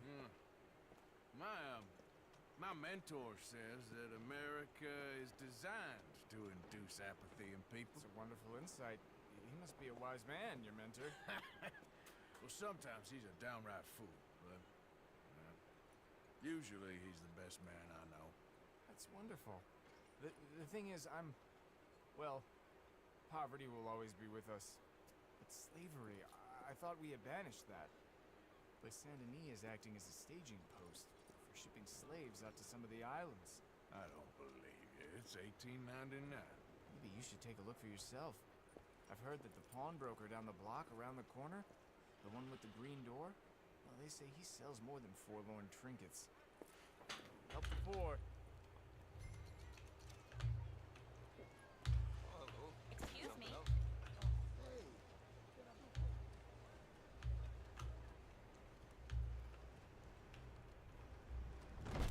Hi there, mister. Feel to rouse. Shall do.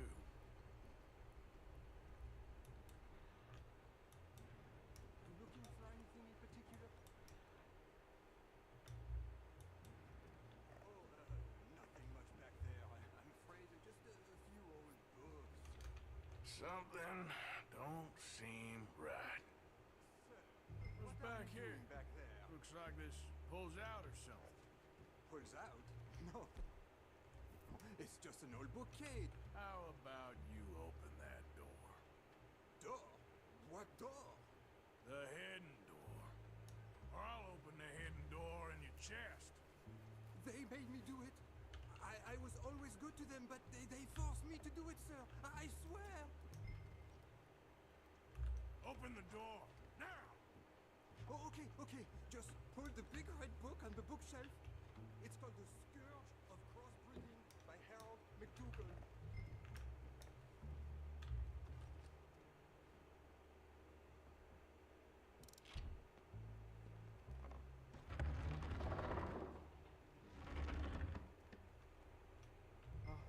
Hello?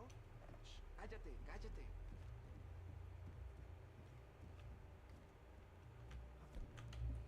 Por favor, ayúdanos. Help, please.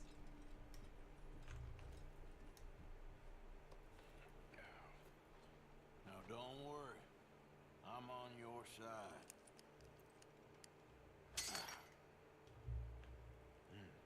Help, please.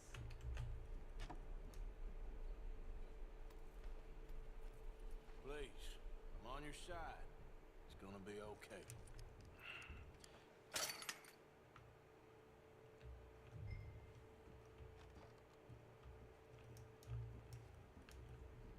Gracias. Señor, muchas gracias. Come with me. Don't worry. You're gonna be all right now. Promise. That's it. Come on. You'll be safe soon.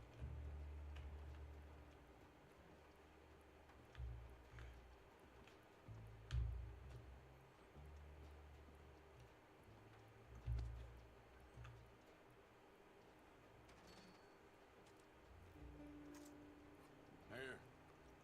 Take that and come with me. I know someone who can help you.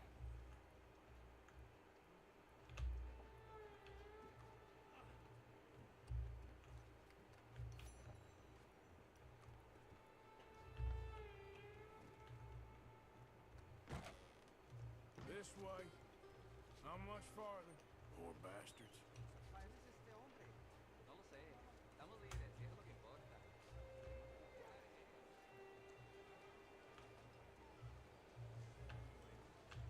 ¿A dónde vamos?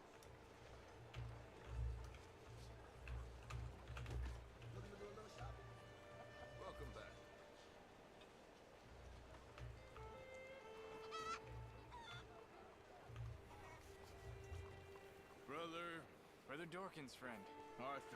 Arthur Morgan. Come on. You were right. I found these two imprisoned in that shop. Oh my. That's... Well, they are blessed to have met you, Arthur. Trust me, in that they're very unusual. I don't think they speak much English. My brothers, come. Let's go get something to eat. Manger. Comida, please. Hey, you forgot this? Oh. Yes. Thank you. Here. Payment. For your services. I could not have freed these men myself. Give it to the poor brother. Thank you. I will. Like I said, magnificent. Come on. Come. Come see me again sometime. I often work at the old church on Gasper Street in St. Francis.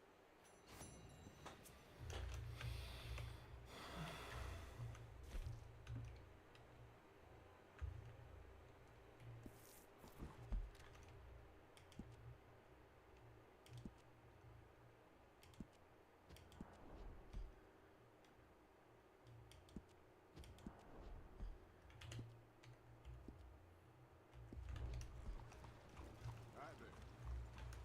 Stay, girl. Wait. Yep, come on. Yep. Here. Let's get. Yep. Here. Yep.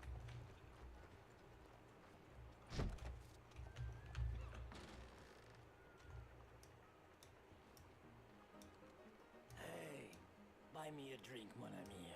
Hello. Sure, what you want? Brandy. 2 brandies, bud. It's $2 a glass. Well, better be good then. It's the best. Thank you. Santé. It's quite a country you're building here, eh? For me personally? I don't know. What do you do? Mostly, I just shoot people. How very American of you. I love it. What do you do? Oh, mostly I pose, I show off, I complain. How very frank. I know. I am ridiculous. I have been all over the world. I have seen the sights, and I have discovered the one eternal truth that I am a pies, how do you say, all ass. Asshole? That too. That too. Well, at least you have some self-knowledge. Where were you on your journey? All the civilized world. Painting my little pictures, meeting the locals, you know. You a painter? No, I'm a whole ass. I thought we had covered this. Yeah, but you paint. Not according to salons at Paris. No, according to them, I cannot draw, I cannot paint, and I should go away. And so I went away. You miss Paris? That smelly, filthy place with old buildings and ghosts and shit and French people. I have that right here. I guess so. You know, Arthur. Charles. You know, Arthur? Don't believe in art. It's lies. Believe in women. They're the truth. Art is lies, but the vagina, that is truth. Breasts is truth. Art is for idiots. You say so. Trust me, I've tried both. One is better. Much better. So, I must be boring you. But, here. What is it? It's just a little doodle. You know, entirely worthless unless you want to wipe your bottom with it. But I wanted to say thank you for the drinks. Well, that's very kind, Charles. No matter. Good meeting you.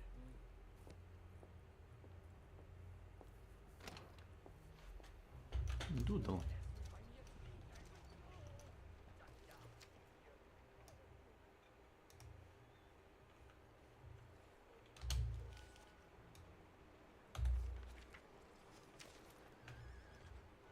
Long time, girl. Martin?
exactly is the matter with you? Hey, partner. Excuse me, bud.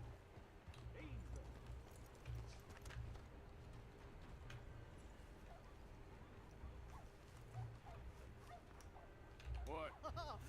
Listen, bit of a weird question, but do you know where I might find some moonshine? What? Moonshine.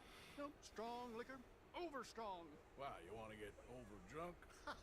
no, it's not for drinking. What is it for?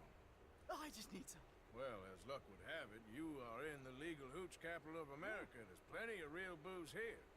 But for shine, well, I'm guessing you need to go out into the woods. I mean, I know you'd have to go out into the woods. Now listen, I don't need that much. How much? About 100 gallons. Of shine? Yes, thereabouts. Why? Oh, all right, I'm trying. I'm building a machine. A machine of love. 100 gallons of hooch and love's gonna come pretty cheap. Please, friend. I'll pay. Just bring it here. It's for a good cause. Well, if anyone knows who's moving that kind, right, he'll be that stagecoach guy in Rhodes.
Looking to buy? Well, see you for the next one.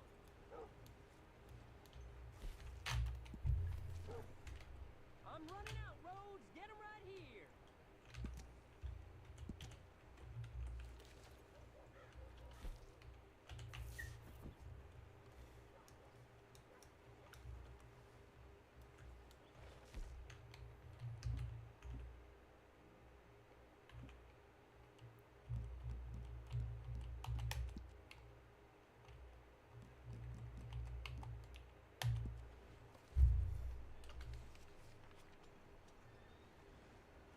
I'm running out, Rose. Get 'em right here.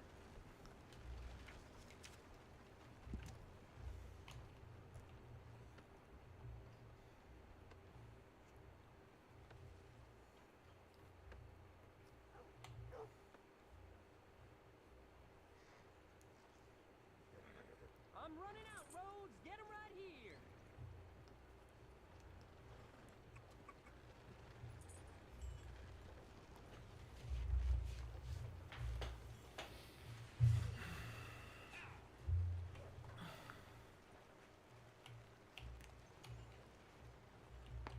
I'm running out, Rhodes. Get 'em right here.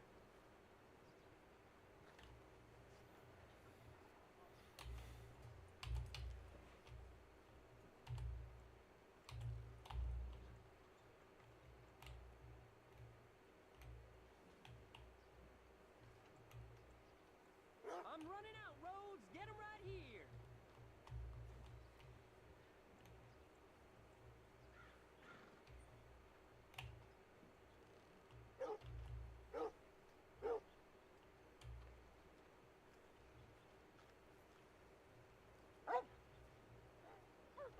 I'm running out, Rhodes. Get 'em right here.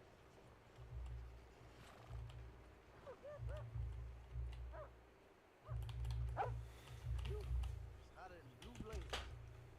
It gives you new life. All right, girl.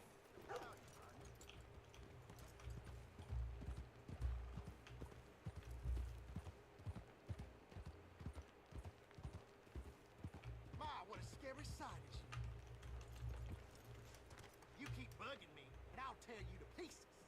Just leave it, okay? I don't want to get in a fight over this. You've been warned now. At least try.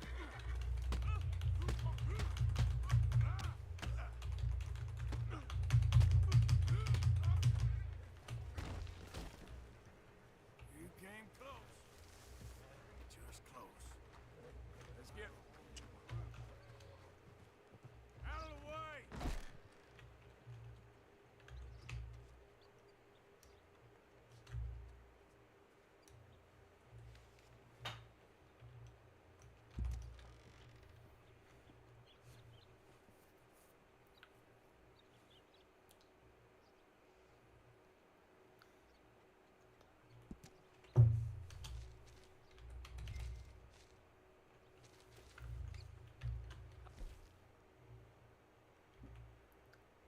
You do, sir.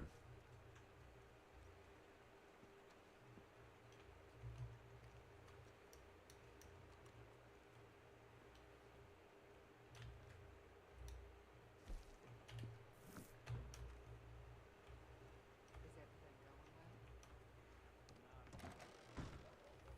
Hello.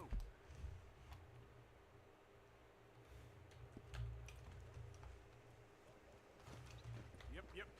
Yep.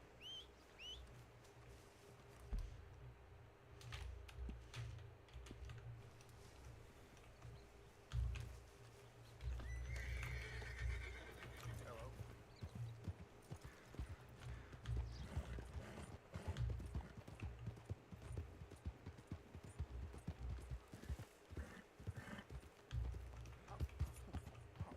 You're leaving me, huh? Sure. Yeah, well, leave this then.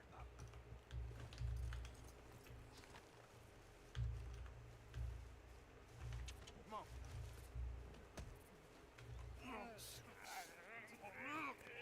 What you fools up to? It's Mr. Black's fault. His fault the darky white.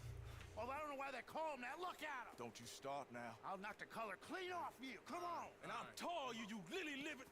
Enough! You two fools look like you've just run off a chain gang. Yeah, what of it?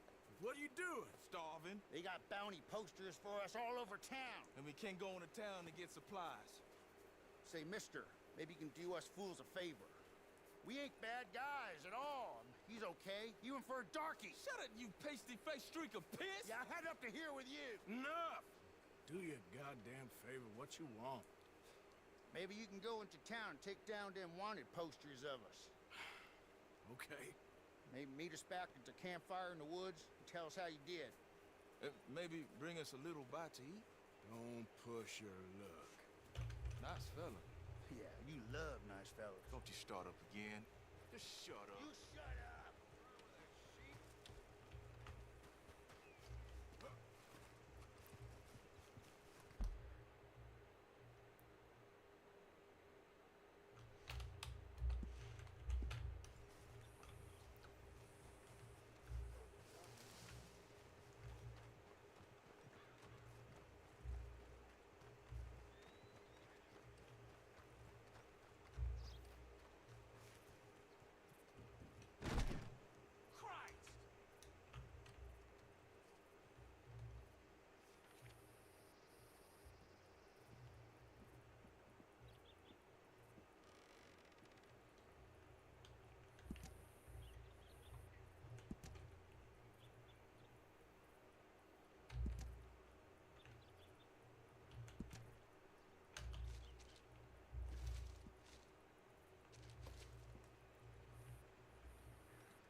Well, howdy.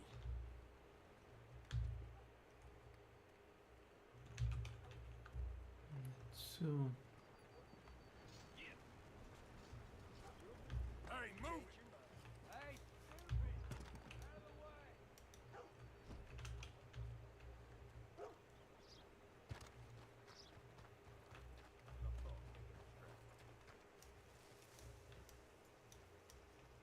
Okay there?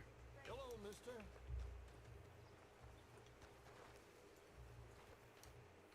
Hey, I need to get to that poster behind you. Would you move a little?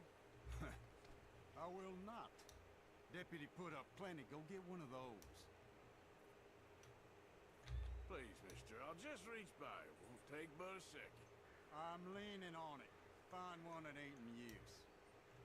Hey, move. I need that poster. Oh, I'll move all right. How's this for moving? You ain't the law, you know.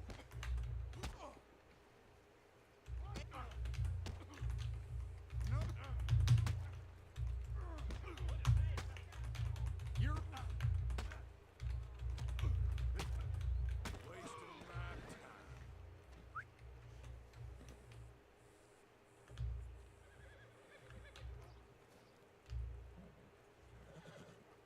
Wait, here, let's get... Yep.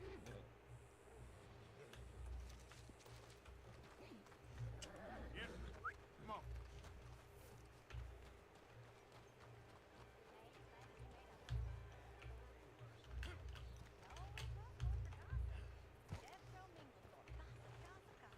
But as usual, you're spreading lies. Lies? Every fool knows the charges were trumped up. But the darky killed a white man.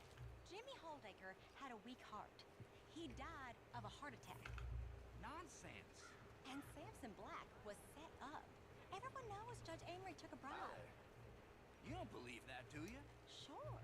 And you call me a gossip? Anyway. How's your Tom? He's fine. Just fine. Marlene? Still with us. Have a fine day. Here. Back to it then, I guess.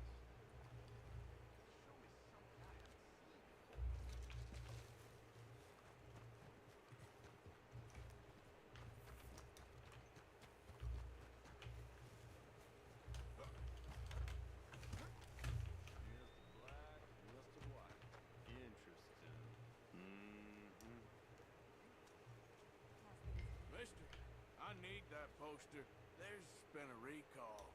I weren't born yesterday. This one's mine, so you can go and get your own.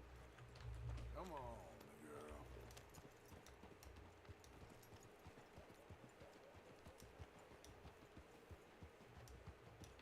Was I not sufficiently clear with you, mister?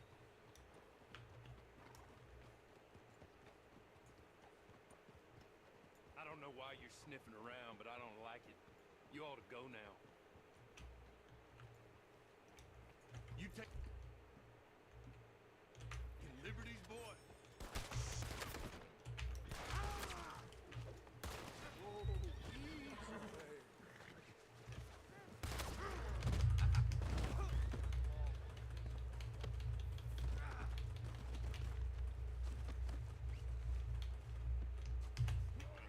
The hell you doing? Just isn't your day, is it? Well, I'll know where to find you.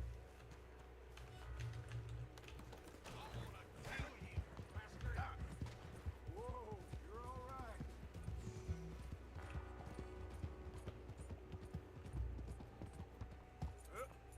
Yeah.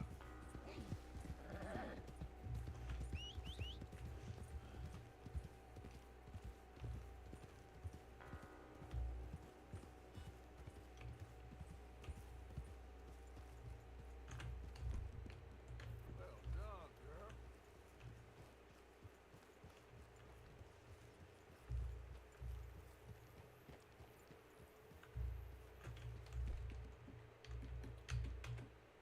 That's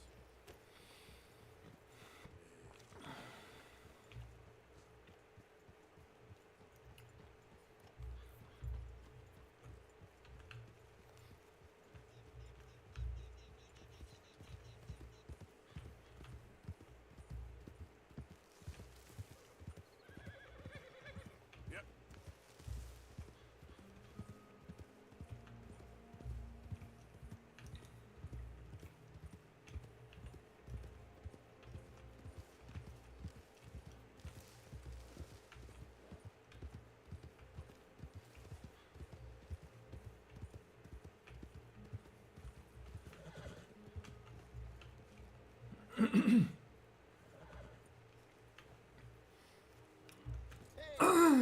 Hello.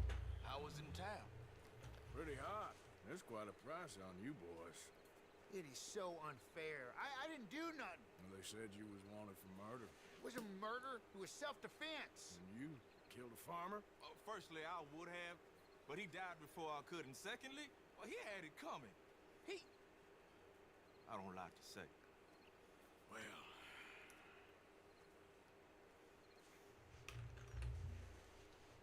ain't no business of mine. Here's the posters. Thanks, partner. That's that, man. That's that. Free at last. Free from you, at least. Well, not quite. No? We should wait a while first, see if anyone's on our trail. You're right.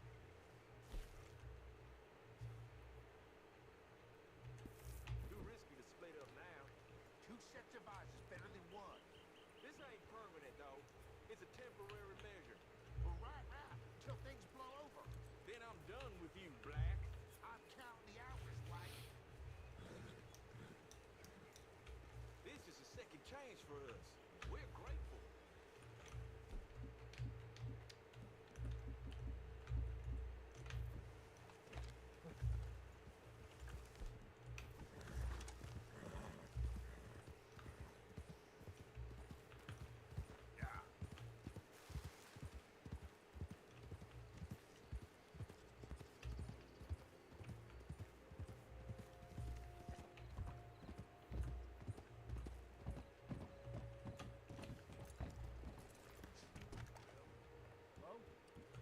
Partner?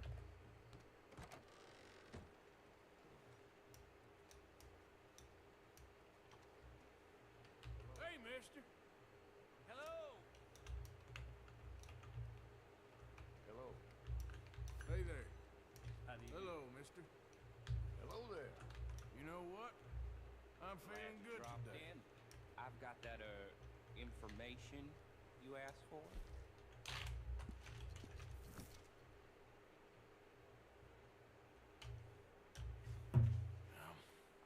Need something more specific this time. A wagon full of moonshine. Well, you might just be in luck. I knew I picked the right feller to speak to.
Joe, sam još izgubio. nije mlijeko donio, Tan je super.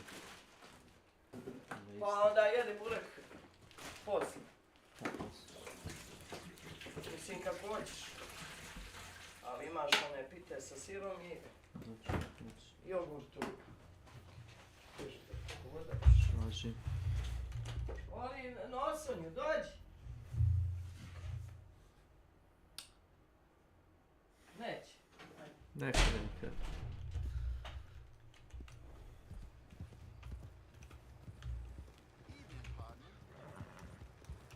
Hey there, mister. All right, girl. Got it. Easy. Scarlet Meadows.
Roach. You're gonna make a lot of folk jealous with that horse.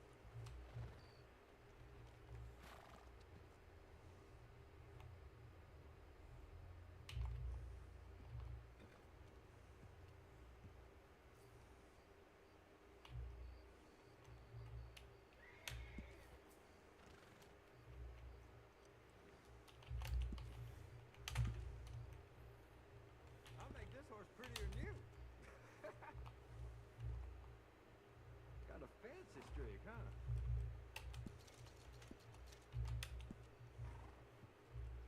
Oh, you're the type who likes to stand out, huh?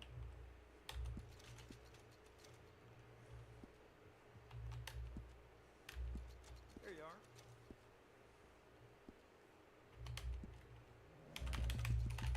Not bad.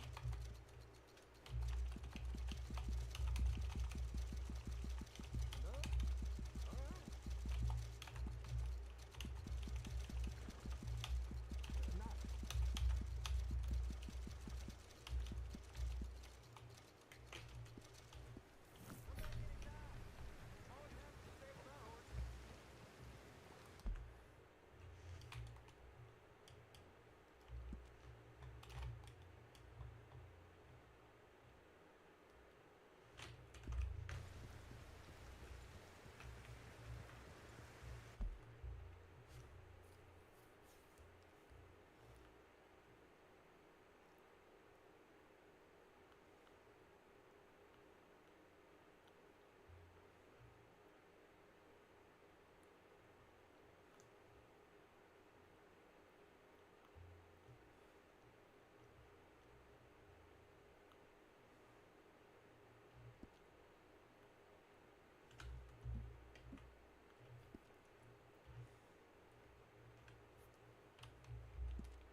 Whoa.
You're here for your buddy. Come to mama, boy. Don't shoot. I'm unarmed. We knew you was coming. I got something to ask. I'm a changed man, okay? Let me say my farewells. I'll come away peaceable. Please. Make it quick. You're a forgiving man. Boy, come here. Listen. Exactly as I say. You hear? No. I ain't gonna fight you in front of my family. Okay?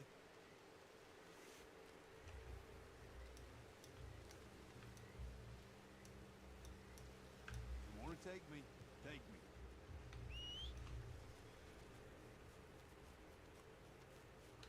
Boy.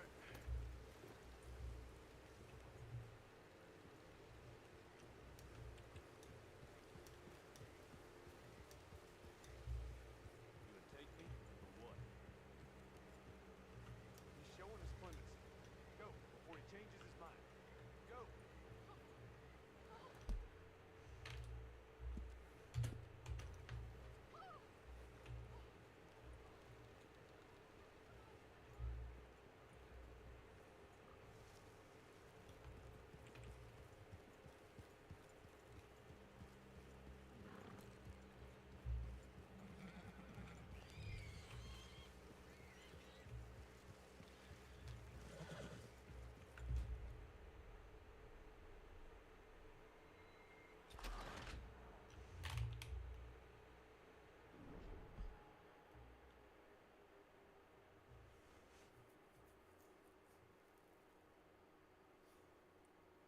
We ain't going till you get this right. I can't, Daddy, please.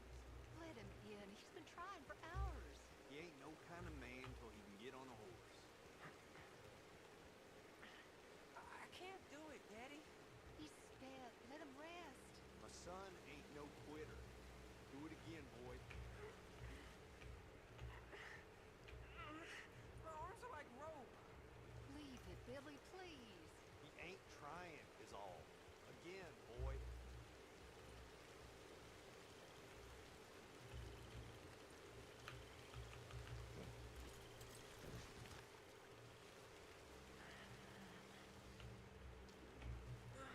I can't.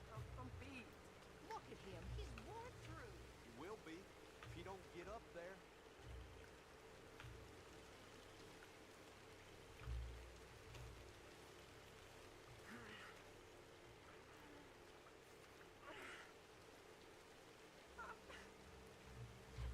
I'm sorry, Pop. Oh, the boy's crying. I ain't raising no goddamn sissy.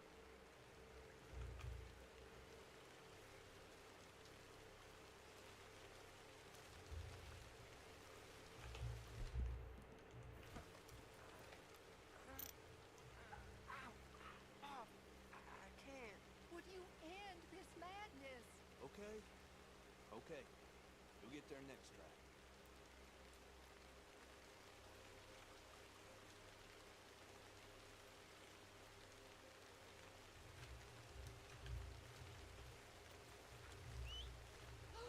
You're here for your bounty.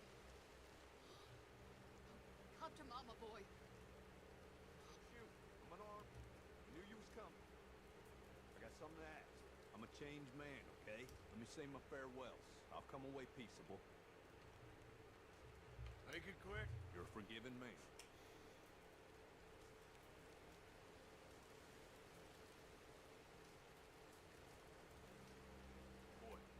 Boy, come here. Listen. Exactly as I say. You hear? Don't leave us, Mom.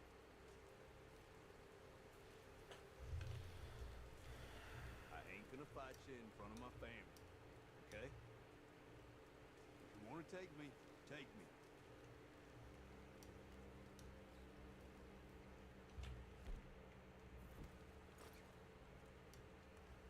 Hey. This is bullcrap!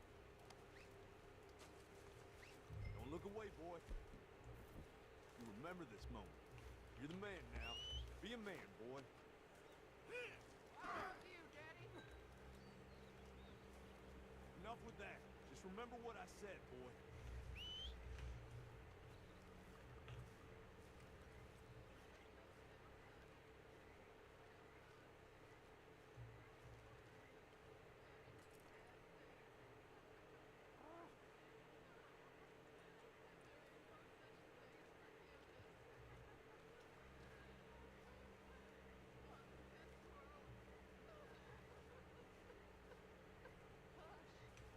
Proud of you, boy.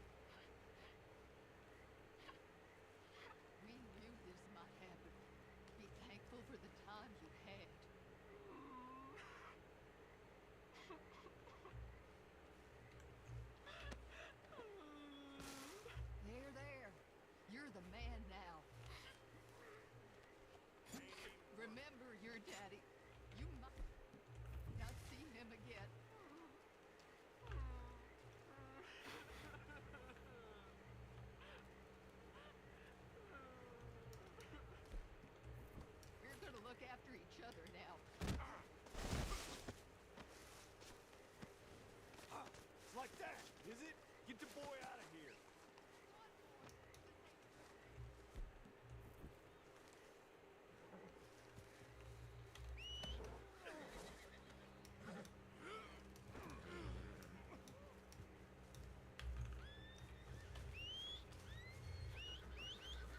Yep, yep.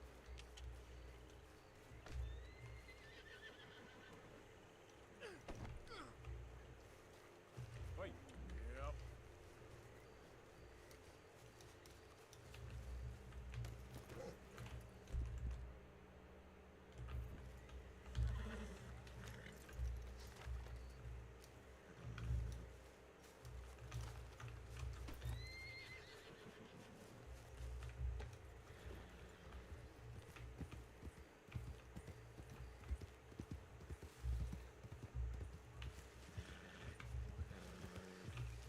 Johnson.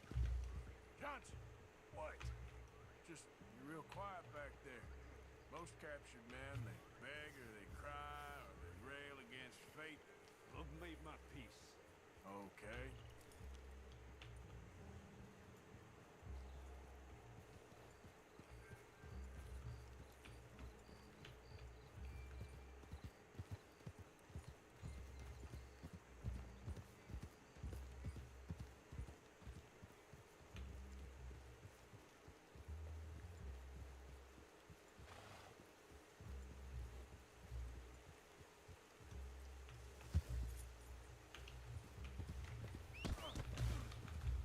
That son of a bitch.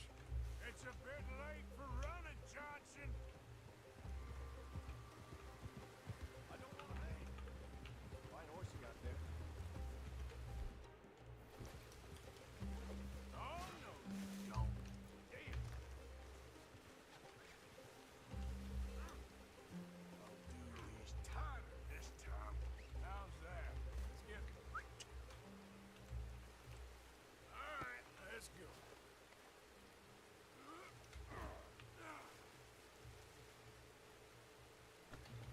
Now, what was the point in all that? Could have got your neck broke. Premature. There he is! Like the boy said! Let him go back to his family, or you're gonna have trouble with us! Oh, great. That's a boy. I knew you'd do it. Just like Daddy told me. Get me off of here. He ain't much of a bounty hunter. Come on. Yeah! Hey, easy. Yeah, that's it, boy.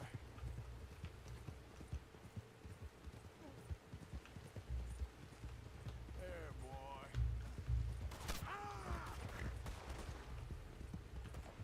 You're all right, boy. Easy there. Yeah, okay, boy. There, boy. Hold on. Won't be long till we're in roads. Good boy.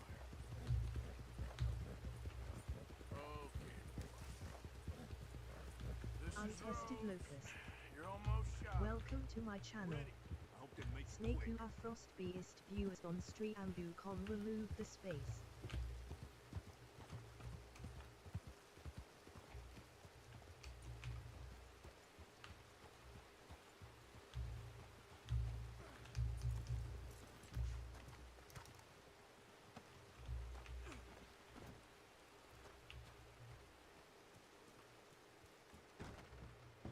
Found this feller on a small holding. Name's Mark Johnson. You can only run so long, son. There's your cell. You're lucky it's not a grave. I was out in the bayou. Wasn't hurting no one. Maybe you weren't, but those partners of yours were a rough bunch. Go to hell.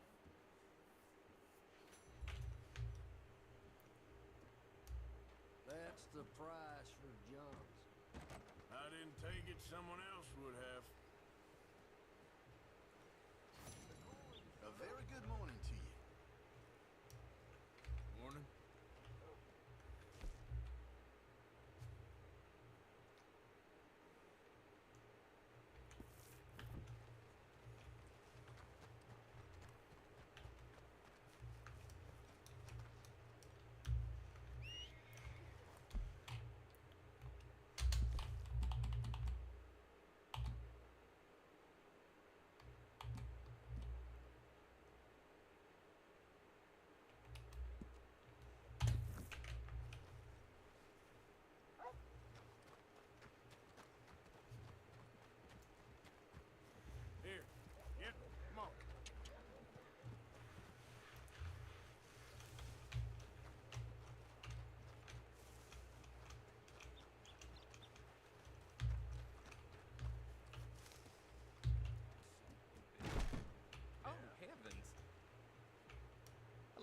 sir.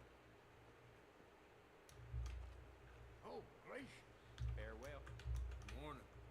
Good morning to you. Hey, mister. Hold your horses, won't be long. Well, hello again. I got another one. You interested? How's things, Alden? Good. All right, this is a little different.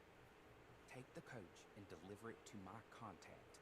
We'll pay you well for it. It's a fragile cargo, so go easy. Okay. But the money best be right. Oh, it is, Arthur. I promise, it's very right.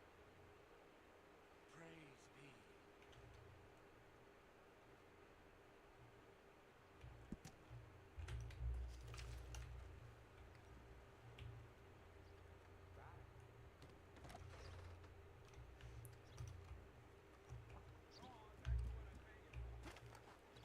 Let's get.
you done to this poor thing? Here you go.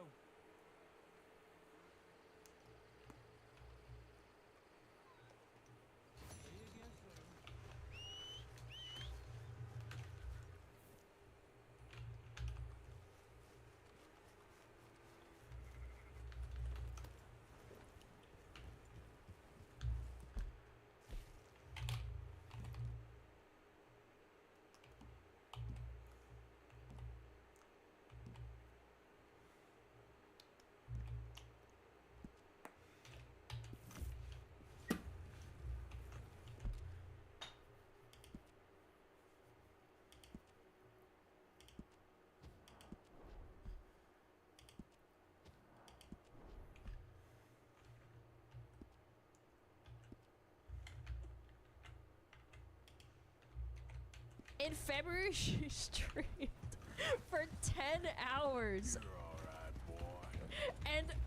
And Overwatch, she streamed out of those 10 hours, she only streamed an hour and a half. That's almost, she's almost as bad as me, girlfriend.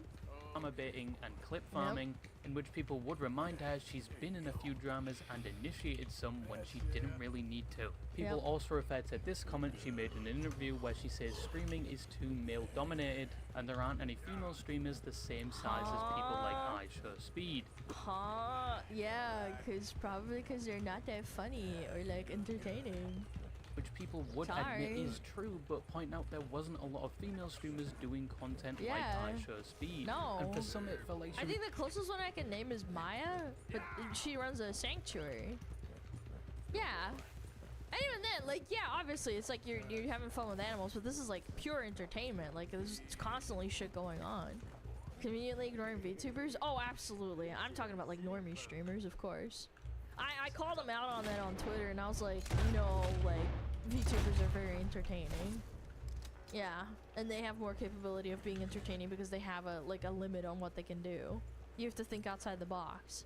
Just discrediting the progress females have made in the streaming space, VTubers especially in the last few years. A key example was with VTubers, which, ironically, is female dominated. This is apparently a claim she brings up a lot because this original story was made over a year ago.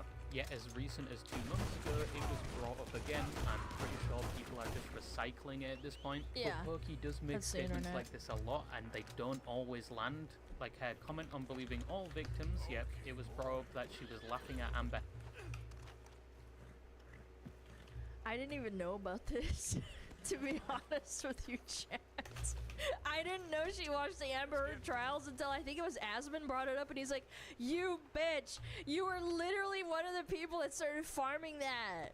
How dare you believe all victims by she ass?" was supposedly the victim, and when called out on this, she would apologize. I think even recently there was another event where she was called a moody socialist billionaire by her chat, and she responds by banning them and saying if she was one, she wouldn't be one for long because she would give away all her money. I think I'm a billionaire, you cookie bean. I'm so sorry. If I ever was a billionaire, I wouldn't be a billionaire for more than a day. I would give away most of my money. And there are other examples people use to claim she's performative. I'm an immigrant girl. We always feel like we gotta work. Work. Pokimane immigrated to Canada from Morocco when she was 4. Like, I have immigrant parents. But I've never really fucking talked about that. Can I just say, like, how many times I've brought it up? I probably brought it up maybe a handful of times. Oh my god, my parents. Like, I've made jokes saying, like, oh, my parents are Eastern European. They're hard asses. Like, yeah, but I've never been like, oh my god, I'm an immigrant. I'm an immigrant VTuber. He was 4 years old, which would be around the year 2000. Okay, so you didn't immigrate shit, your parents did. And besides you studying at a university, you've never had a normal job outside of content creation. Yeah, good point, actually. Yeah, if I remember correctly, she just went straight into streaming. She didn't have a job.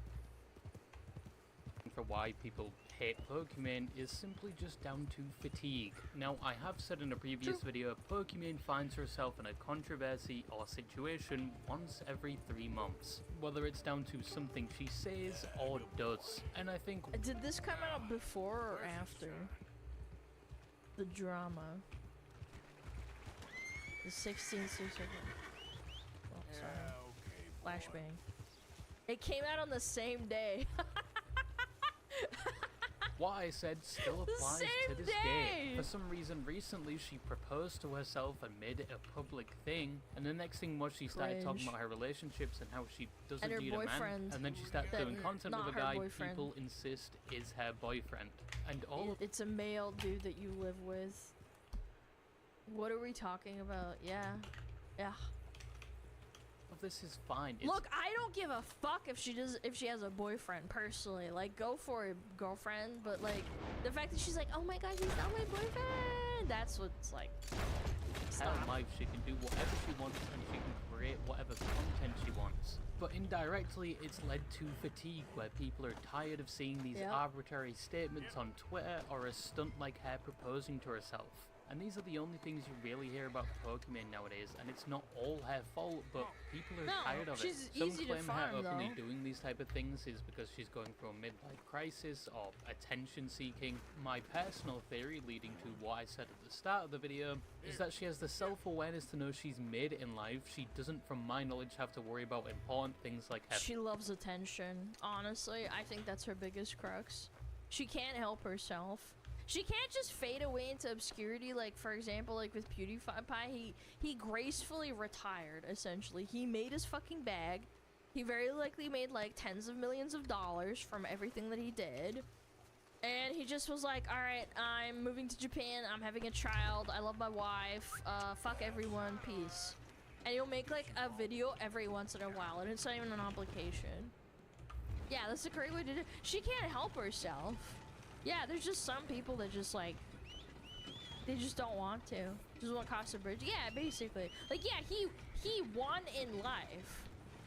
He just does whatever the hell he wants. I think Markiplier's kind of in the same boat where he's not retiring, so to speak, but, like, he's focusing on other things that he wants to pursue and he's passionate about. Finances, and she knows there's nothing she can do to change anyone's mind regarding. W bridge joke? I can't believe I walked into that one. He took my mod out. I didn't even do. Nah. Okay. Adding her reputation. I mean, at this point, she's a lot less apologetic than she was in previous years. Where around that time, if she saw a ton of backlash, she'd make a public statement or apologize. But she doesn't really do that anymore. I think she knows she's only one comment away from a 5'2" Venezuelan homeless Canadian man making a video on her so he can feed his 5 children. Fucking WestJet strafe! So she plays into it, and I think 2025 onwards, she is just rage baiting people at this point. And it works so very well, but I may be giving her too much credit. Pokemon right now is at the phase I assume where her online career is winding down. She doesn't stream as much as she used to, she doesn't stream to as many people as she used to. And that's fine. I just wish she would just not do the cringe like, oh, I don't care what people think, but also like, girls don't make as much money as they used to. It's like, bitch, you made $1 million, like more than $1 million in the last 10 years. Just retire. It's over. You're done. She's losing followers on Twitch, and there is a lot of hate out there for her. So I think at this point she's just having fun with it, but that's just my theory. A game theory! You want me to take out a gun and blow a fucking hole in your head right here? Yes, absolutely. Right now? Yes. You want that? Yes. So in conclusion, absolutely. does Pokemon deserve the hate she receives? Well, in terms of the criticism she receives, I think she deserves said criticism in some cases. Especially in situations where it comes to her responding to things or making comments she doesn't really need to make. And she has done this a lot, which has led to a shift in her reputation over the years. But obviously there are people that take their dislike for her too far, like harassing her and sending weird messages to her. But in terms of general criticism, I think there is some logic behind it, and I think recently she is rage-baiting people for the love of the game. I think she just needs to stick to playing League of Legends and Among Us, that's it. Like, really. lot of drink. If you care that much, just do it. But despite this, looking at her career, it's still impressive what she's done in the past decade. No matter what criticism you have for her, you really can't take that achievement away. Once again, thank you to War Thunder for sponsoring this video. Don't forget to check it out. It's free on PC, consoles, and mobile. Find the links below and in the pinned comments to grab your bonus pack, including multiple premium vehicles, the exclusive Eagles of Valor vehicle decorator, 100,000 silver lions, and 7 days of premium. Available on PC and console for new and returning players who haven't played for at least 6 months. But yep, that's all I really had to say, and bye. Bye-bye! Very nice! Great video, great video. W royalties here, W femboy friggin' parrot? Sparrow? I don't know why I call it a parrot. Whatever, bird. Yeah. Go check him out. The Hate for Pokemon.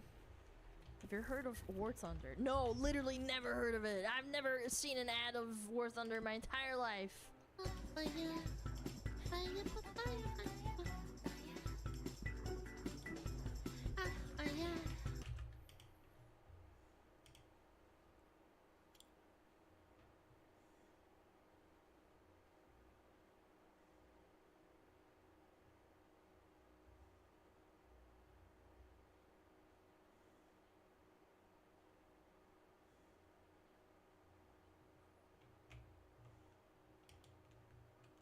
Embark just gave me exclusive early access to something they haven't shown anyone yet. As you can see, we're going to look at this brand new teaser, we're going to break it down. I'm even going to compare that with some of the current meta context and what that means for you as a player. That'll include some additional deep dives and speculations, as well as a whole bunch more. What's up, World? Utopia here, back in with another video. Today we're checking out all things Arc Raiders. We're going to jump right into things. Again, I'm going to go over the current meta context, how that actually applies to this brand new teaser. Then I'm going to showcase some deep dives on what I think it actually means. Again, I do really want to thank Embark for providing me with early access to this as one of their partners. Again, I told you guys, I get insider intel, and I'm proving it here to you now. So honestly, if you want the latest, if you want this exclusive...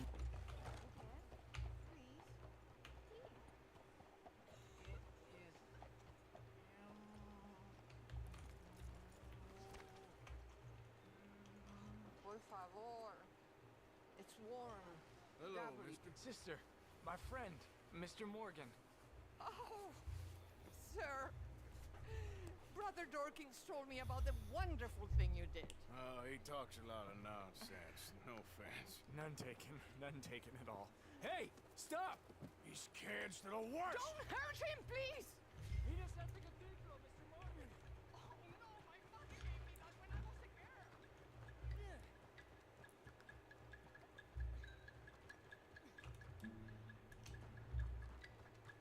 You little bastards! You alright?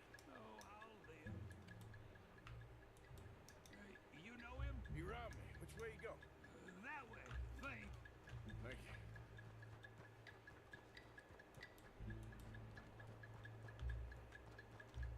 Get off me! Where's my watch, you little weasel? I don't know nothing about no damn watch. Last Saturday, I saw you steal it. Hey, you! Why don't you leave the boy alone? What's it to do with you? I can hit a lot harder than you.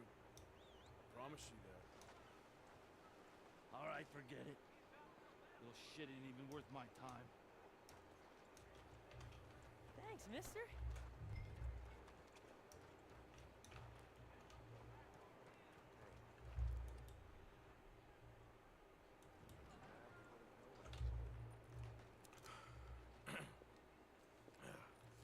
Hey, you want some company, mister? No. You sure? Hey. What? I don't know you. This is Downs? Oh, no. Not you. Get away. How? Now. I mean, hey. Help! Help! Hold on. This man is bothering Now. me. Someone help me. Officer, help!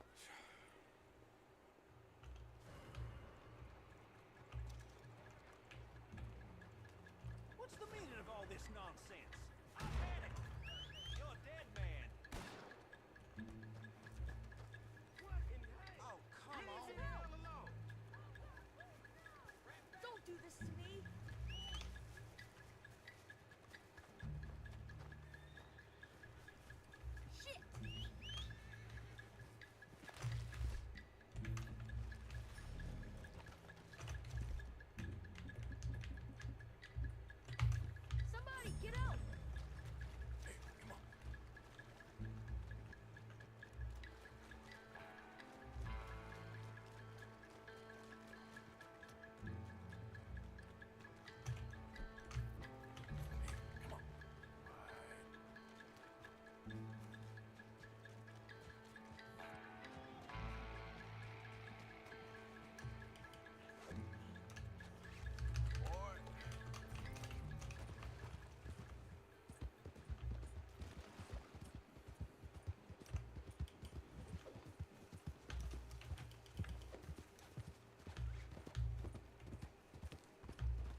look stuff, which I might even have more planned in the future, then I would really appreciate you subscribe to my content. And if you enjoy this deep dive and exclusive early access look, I'd also appreciate a like on this video. Potentially hitting that bell icon also does help. To jump right back to it, we're going to go through this super quick and super brief. I get tons of YouTubers have already covered the 1.2.0 patch notes, but this is going to give us some additional context and the meta context overall. So regarding the patch notes for version 1.20, the main headliner with this one, of course, was that Toro balancing, while the shotgun balancing changing the weapon meta, as Arc Raiders basically nerfed it across the board here with pellet damage, fire rate, dispersion, and even reload time simultaneously. That's a full rework there, not just a tweak. Basically, the weapon meta now has a genuine vacuum, and players are, of course, actively looking what to fill it in with.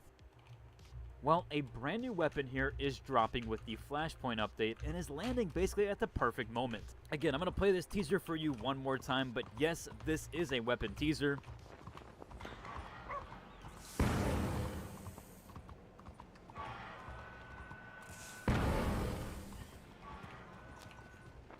So as we see the teaser here, we hear the noise and the audio. That's pretty much the main headliner here, is that this does provide us with some additional audio of that weapon. We do hear just how loud the audio of this weapon is. Of course, it's got to be even more, at least in my opinion, than even a shotgun or a magnum. It almost sounds to me like some sort of rifle or even a railgun. Well, cool enough here, we could speculate and even show some imagery on what this Flashpoint weapon might be. How am I able to do that, you might ask? We can actually visit the public art stations for some of the artists working on Arc Raiders. And I actually have multiple art stations to go through here with you to kind of speculate on what this could be. But the first major one here, and the one that I honestly think is the most accurate so far, comes from the world art director for Arc Raiders at Embark Studios AB. I really hope I'm not mispronouncing this, but I believe it's Tahir Tanas. Again, if I am mispronouncing that, I'm really sorry about that. But if we head over to their art station, this person has some really good artwork. And honestly, this doesn't just apply to Arc Raiders. You should check out some of their stuff. They have like some general artwork here.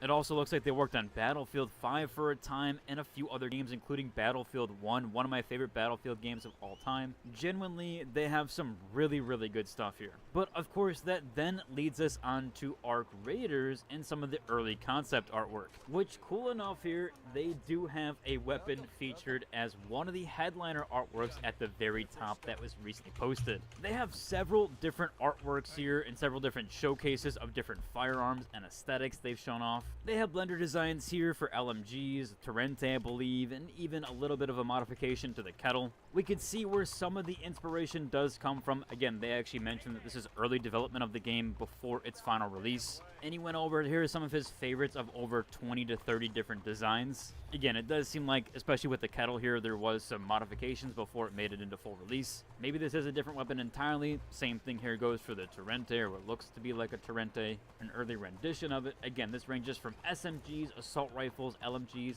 and this one noted here, snipers. Well, he actually does have two features here on the art stations for sniper rifles. And I really do think, given the sound of what we're hearing, actually does align with one of these more than the other. And I believe that leads us over to the first weapon here, which is what I'm calling, or at least what I would consider, a railgun. Now again, this might not be the full rendition of this, and more than likely it's had some modifications before.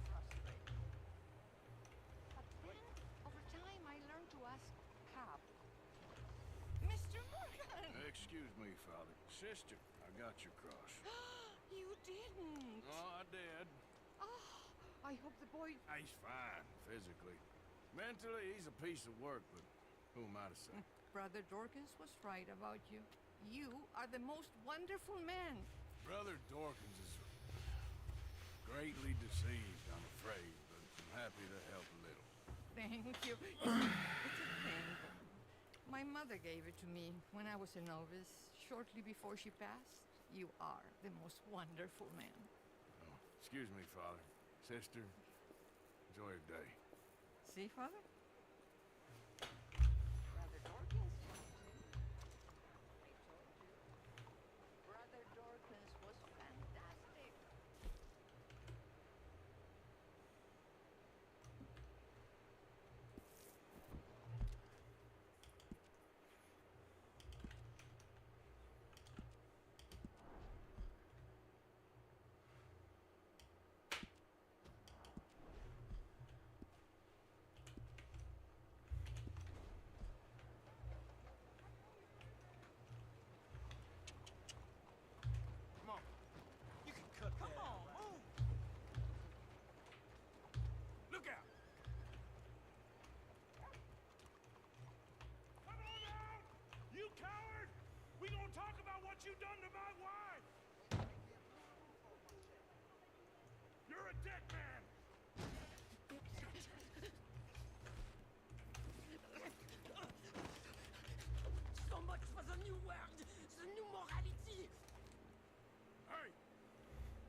you're concerned, I am the devil. Now get out of here. This cab! I said get out of here. I'm going. This is an... So, quite know why I did that. Because barbarity is boring, no? It kept me amused some years. You must go, my friend, before the gendarmerie arrive. Hey, you gonna do right by this feller's wife? You have done right by her. The little bird is free. I am an artist, cowboy. I must do what I feel. Look, I have an exhibit at the gallery. You come, see what I mean.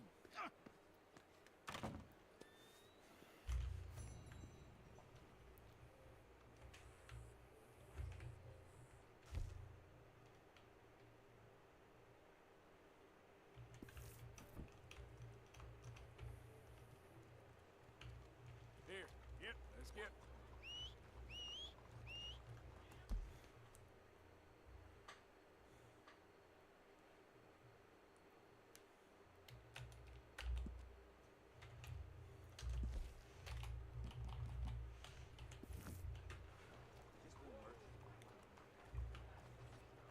Come on, boy.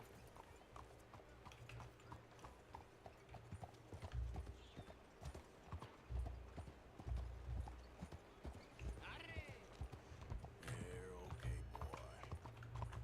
There, boy.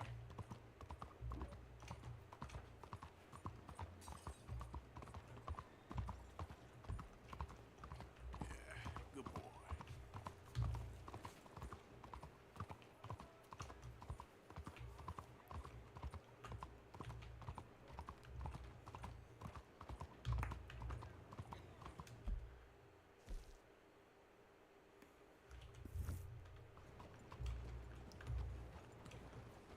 Monsieur.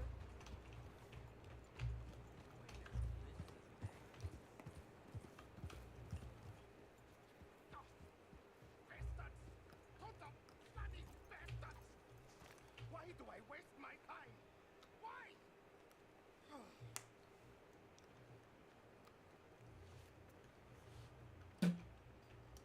You okay, buddy? Fantastic. You Americans are nothing but shysters and traitors and slippery-tongued bull suckers. I'm inclined to agree. Here, help me please. Back to work, the bloody smile.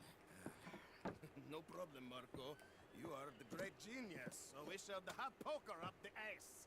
Say thank you, Marco. Thank you. Oh, thank you. What are you, some kind of European toy maker? No, I am a fucking genius with poker up the ass, like I say. Hello? Do I look like I should entertain children? No. No, he says. No. I am the savior of the mankind, buddy. Yes, you meet him. Professor Marco Dragic. When the silver-tongued American betrayed. Not pay the money to. Yes, he total shit, man. So, what's this toy about? It is not a toy, Big Nuts. It is demonstration of my genius. Of my ideas about the source of life. Oh, it's a toy boat. Yes, it is a toy boat that I can power remotely using electricity in ways you cannot see. Good for you. Ways I cannot see.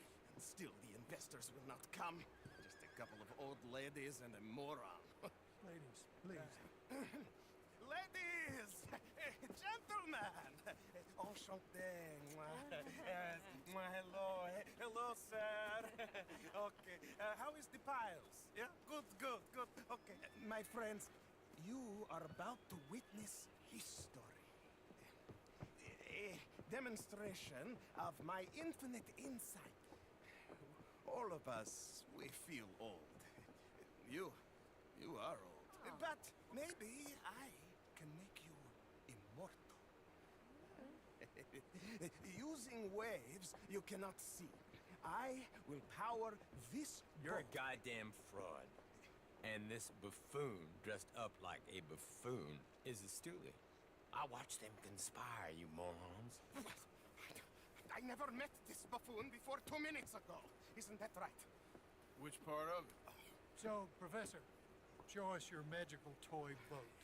Only this time let the buffoon control it. Check if there's any funny business. No, this ain't nothing to do with me. Come, please, please. It is easy.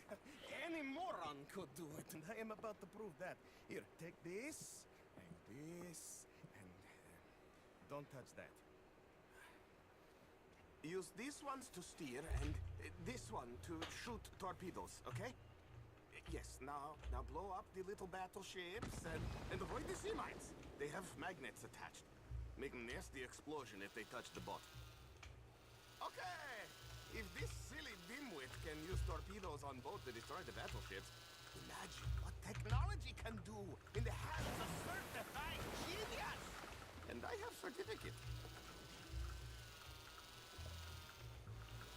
Be mindful of the danger. You see what he does? No wire like telegraph, no pulley system underwater, only waves in the air. This is remarkable. Think of those poor boys on the H.L. Hunley. 8 of them perished to a mere 5 on the Housatonic. And what a way to go. Trapped in a box at the bottom of the bay. I suppose you intend to make an unmanned killing machine? You misunderstand. This is the secret to life, not death. The transmigration of the soul. I make lifeless metal breathe like man. Well, I'm not sure about that. There, all gone for you. Yes, you see what he does? Now, bring the boat back to the dock. That sure was something, but I'm not sure what, if anything, was proven here. Let me just reload. This is really remarkable. This is just a demonstration of my prowess, sir. The real miracles require investment. Now the dimwit will use invisible waves to destroy the little sailing boats before they get to other side of pond, still avoiding magnetic mines. Oh, he'll attempt to, at least. Shush! You're not here for this smart talk.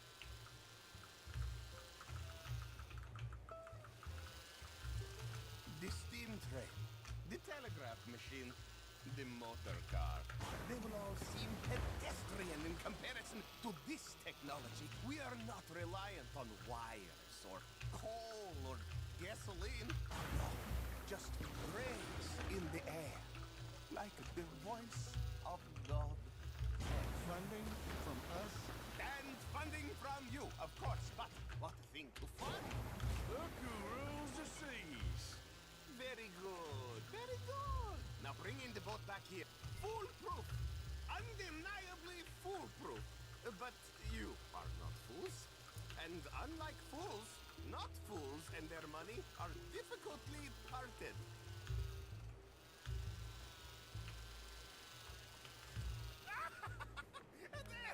As I say, any fool, huh? Thank you, thank you. What is that? It is the stuff of life, sir. It's incredible. No. Incredible things are in my lab, back at Dover Hill. That will astound all of you. Mr. Marcel, can I count on your support? Well, this is expensive. It is immortality, sir. It is very cheap. Perhaps over lunch. Maybe. I'm gonna go. Oh, yeah, of course. And thank you. If you're ever up near Dover Hill, pay me a visit. There, I will really amaze you. I hope you will forgive my...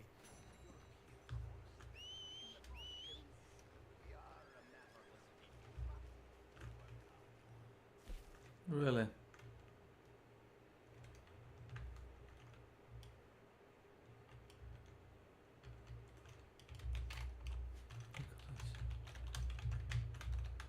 Neurotic official. Welcome to my channel.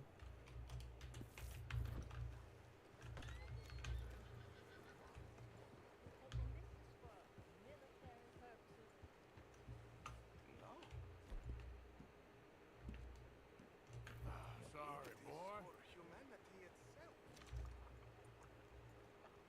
You see...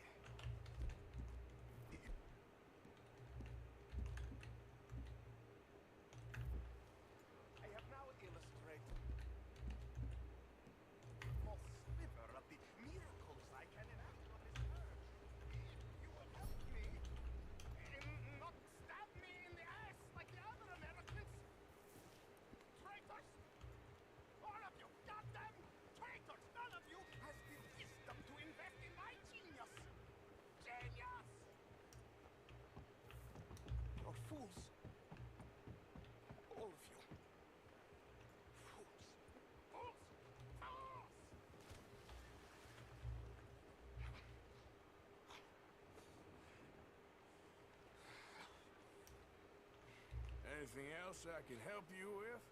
No, you've done quite enough. Now you can leave me alone.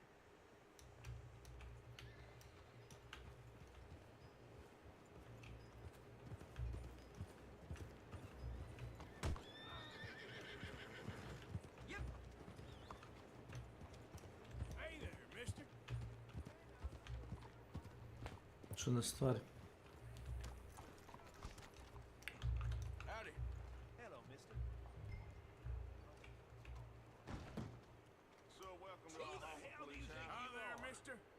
Run along. Can't possibly help you if you don't tell me what you need. Chief, I'm representing the inventor of a humane execution machine. An electric chair. And he wants to demonstrate his invention here. Ah, I'm familiar with the man and his work. Tell you what, I'll give you a permit. But it's gonna cost you $100 in fees.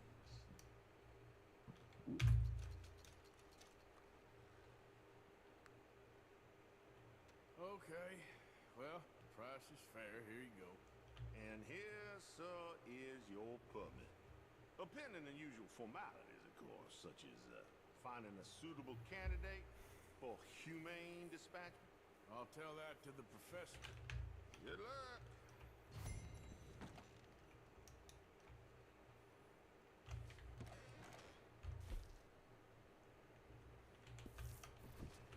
Hey, move it!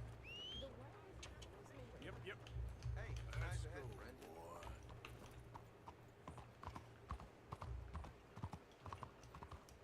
Hey, partner! Hey there! Hey, mister!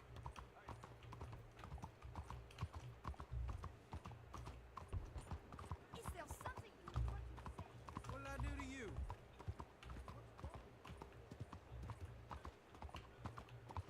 Are you slow?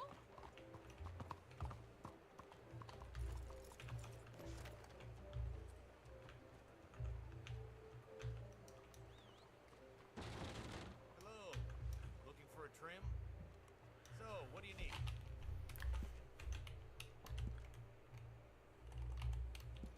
Ah, looking sharper than a tack.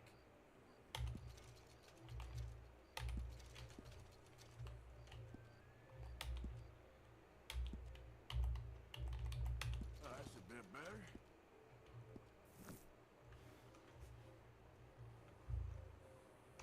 Well, I guess we're all done here. Thanks. Okay. Boy, let's go. Hola.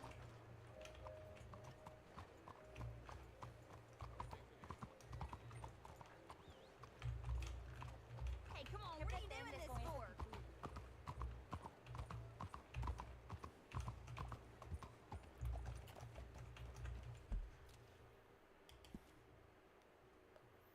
Bravo, Darko.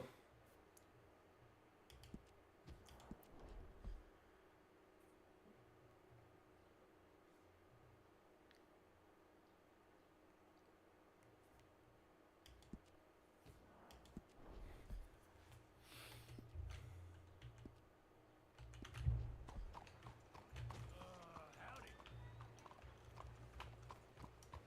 Mister?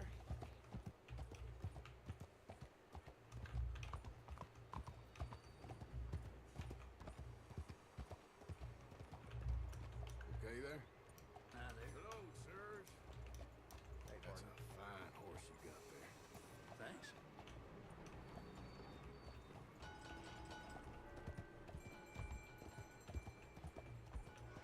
Land's sakes, what's wrong with you?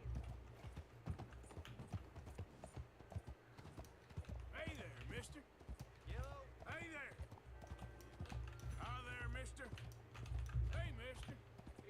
Hey, partner.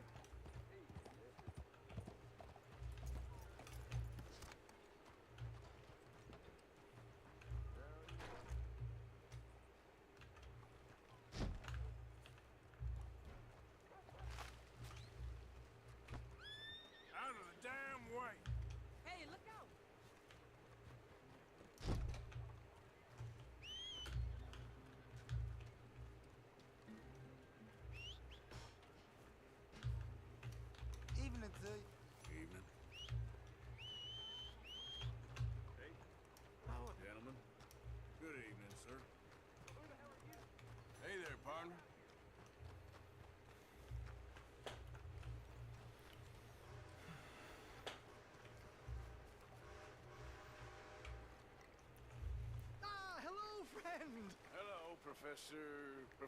Andrew Bell the Third. That's it. So, the chief says you can test out your machine, pending the usual formalities. And what are they? Finding a suitable, subject. Ah, funny you should mention. This fella here, he seems sturdy enough and he's guilty as sin. Wilson J. McDaniels, wanted for murder, bigamy, and immoral animal husbandry. What's that? The mind shudders. Here, find him for me and help me put him out of his misery.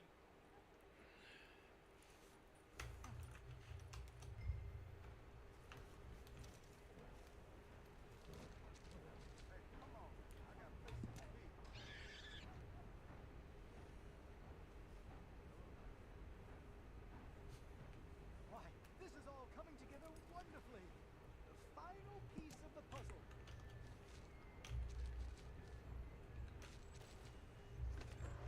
Okay, boy.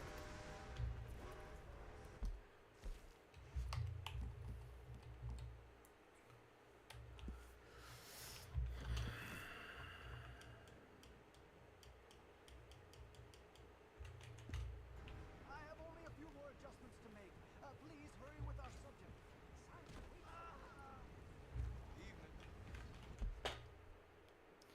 The fuck is going on?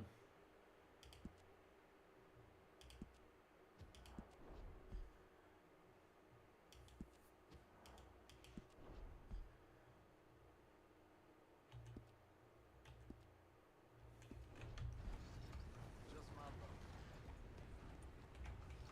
Yeah. Oba!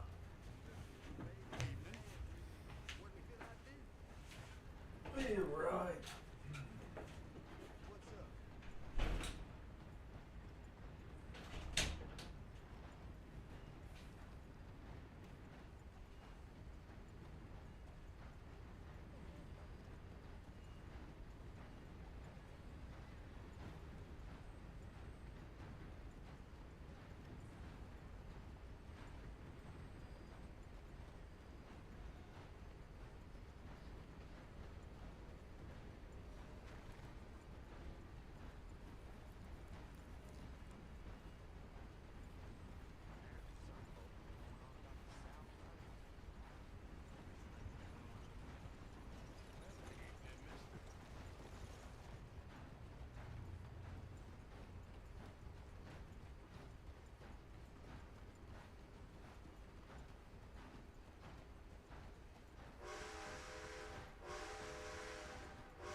my god.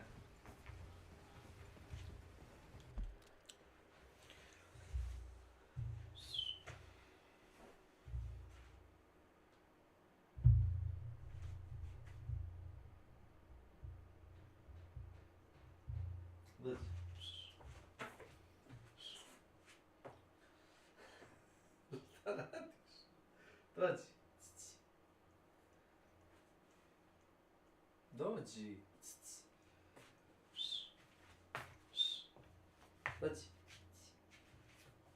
Dodge. Dodge. Dodge.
mogu da otvorim vrata.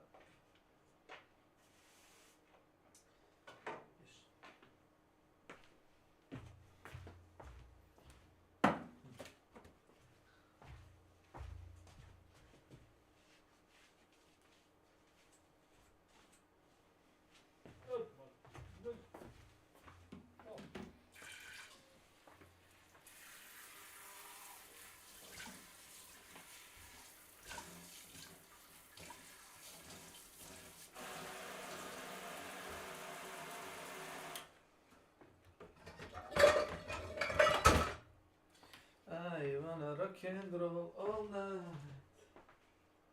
Party every day. A kako će se tam kaj šao poput doći?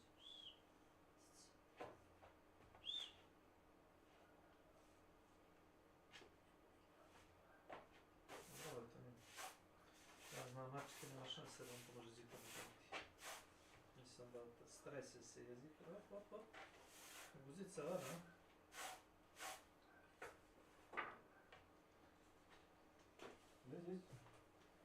Ma ti si čud. Rekao, žedan, sad će vapi. Ajde, da, to.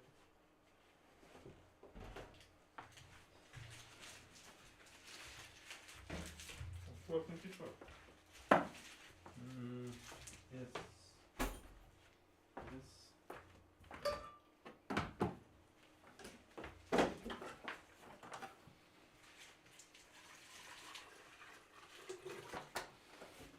Sam se ja rano bio u 5 i onda sam se valjao tu da po krevetu, neđe pola 6.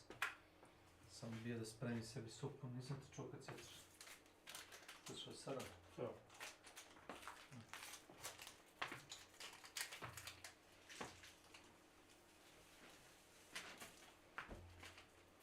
Gdje ti nešto? A, možda dobio medvih. Kao da je prošao opet, ja sam to kupio, okej, prije par mjeseca.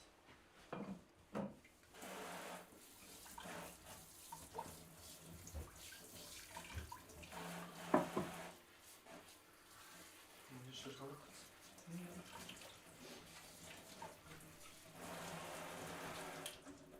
Može. Sve bila. Jel to? Kako siču, lijepo papir. Ajde šundra.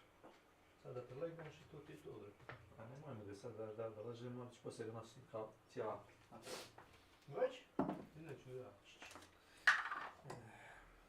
Njega ćeš iznijeti. On je kao sidr. Daj ti voću.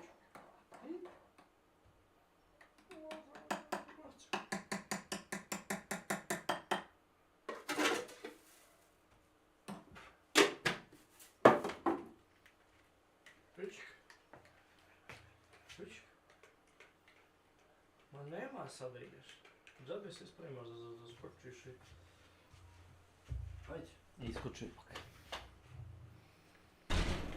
Samo uzeli smo mu omiljenu naslanjaču, znaš, on ima obično guzicu smesti na ono tamo. Na taborici. Bačak. Breakdancer.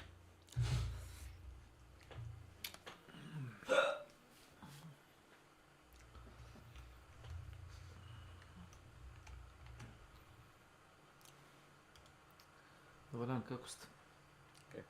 Pozdrav. Da, nije loše. Ojoj. Ne znam. A tu je.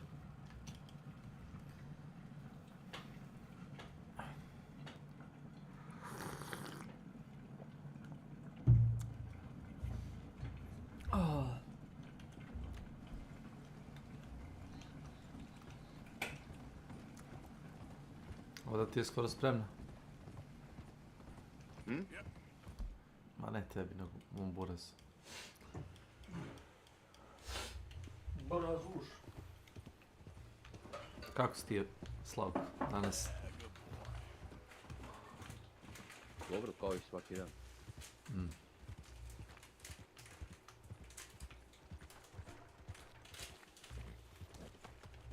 easy, boy. Easy. Whoa. You're okay, boy. Si igrao Stalomontis? Jesam, igrao se. Zgadilo mi se. Rado Srbin ide u vojnik. Vuko, trojica tuku. Jeste, ja to još više mrzim. Ja što sam morao prošle sezone to da radim, uradio sam. Sad što ne moram, odlično. Za jedan dan sam završio sve one zadatke i nikad više ne treba. Odatle ništa. Bukvalno. Nije kako mogu tako pacovski da igraju, razumeš? Ma ajde, već. Puko bio juče poludas, jebem ti gol. Friendly, pomažeš čoveku sve vreme i onda ti dođe iz roka, brate. Jebem ti čoveka i igrača i sve. Nije, to se to zove karakter. Kad neko nema karakter, Slavko, razumeš? Daj mi to, daj mi ono, brate, ono je, brate, ono. Bam, bam, bam, bam, bam. Rekao, svaka ti čast. Zajebo si me u pičku materiju. Zajebo sebe. Zajebo je mene. Mene je on zajebo. Nije te zajebom. Ti si pokazao da si karakter, on je pokazao da je nula, razumeš? Ovo ti je gotovo, jesi sipao? Jesi.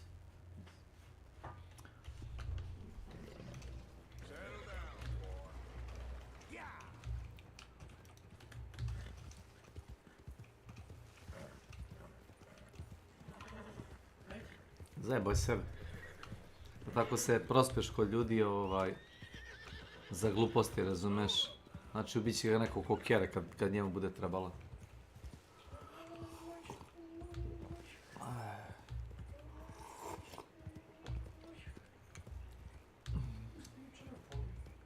To čak nije ono, znaš, opravdanje kao tipa, pa to je samo igra. Ne, to je vreme, razumeš? Ne znam šta ljudi rade, ali u suštini i ti imaš posao, ja imam posao, što je naše vreme koje mi trošimo, znaš da se ono čovjek opusti, a neko, razumeš, u slobodno vreme ono zabada. O da. Da se izvineš, kurac u leđe. Vruća kafa.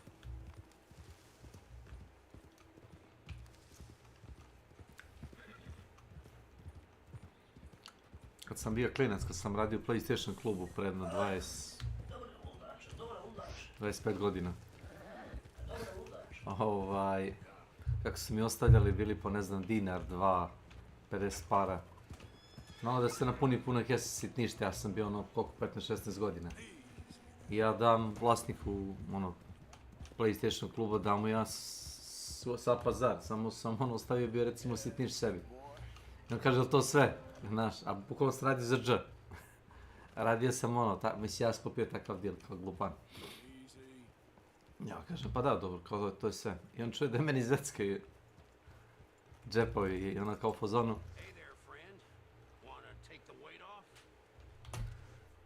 I ona kao, čuje, ali znaš, iskolirao me, znaš, da mi izvecka si tiš u džep.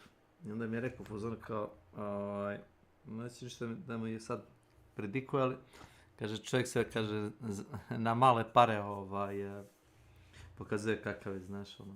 I kao, nemoj da padaš na sitno, kaže, nikad. To mi je fazon rekao. Howdy. So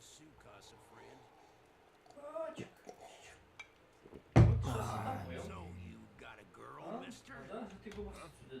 What's it to you? Me neither.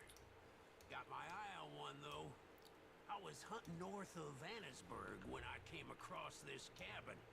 And there's no one there but this woman. Bit bony, but beautiful as the day is long. Real elegant, fancy type, too. I see how you like 'em too, friend. Don't know what she's doing out there in the middle of nowhere. Ne znam šta kažem, ovo neki prereznjak lep ti je. She asked me to leave, but in a real nice way. Made me feel good. I watched her from the bushes for a while, saw her cry. I won't tell you then, if that's how you want to be. If ladies ain't your thing. You know, I can't... Have we met before someplace? You're mistaken. All right? Hell no. Wait. You can count me there. Somebody help! Hey, what?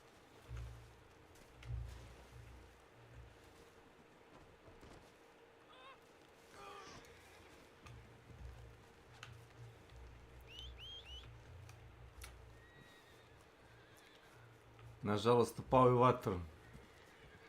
Tada se radi. Nije kao da sam ga ja odvuku u vatru. Kanapa.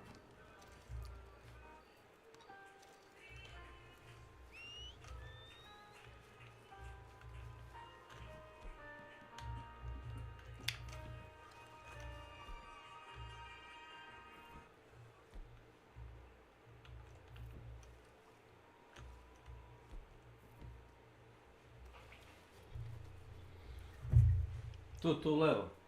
Tu. Daj se razpati. Daj se. Ti se gliš? Ajde.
Kad ste mi poruku poslali ti i Drakula jučer, znaš? Za? Za Helldiver. Pa igrali smo malo Helldiver, ja. Ma znam, ali ja sam bio...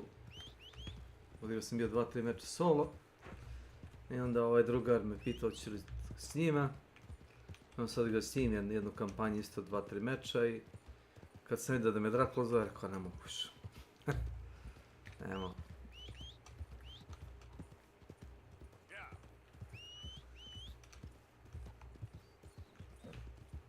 Još je na pogrešnom mjestu. Oh my god.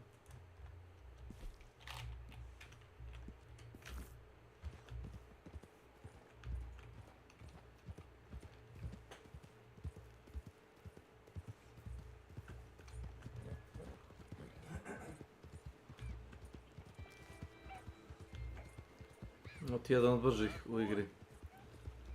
Ima neki mali u onim ledenim planinama, ne možeš još u prvom aktu čini mi se ga loviš. neki Arabian superior race kao konj. Hvala mi što ti superior race konji su kukavice. Čim iskoči bilo šta, bacite na guzicu i ostaješ peške. Bilo vuk, bilo medved, bilo metak u vazduh. Oj. What am I?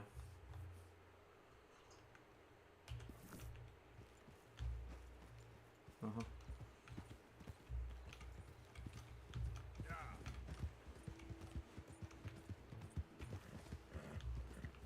There we go.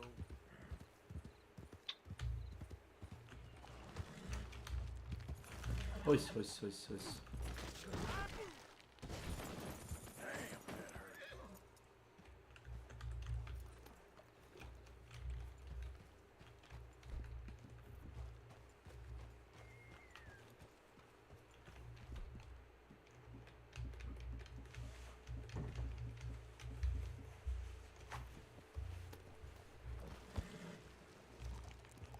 Okay then.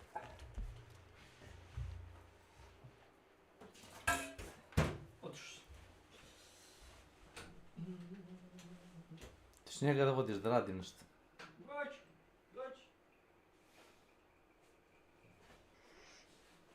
Beckles. Gdje se sve to? To ja radim. Beckles.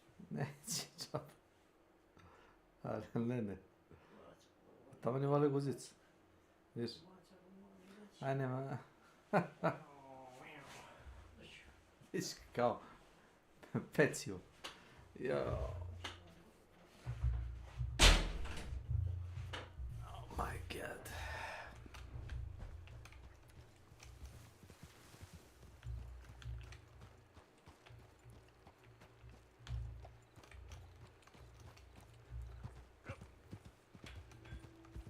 Load up.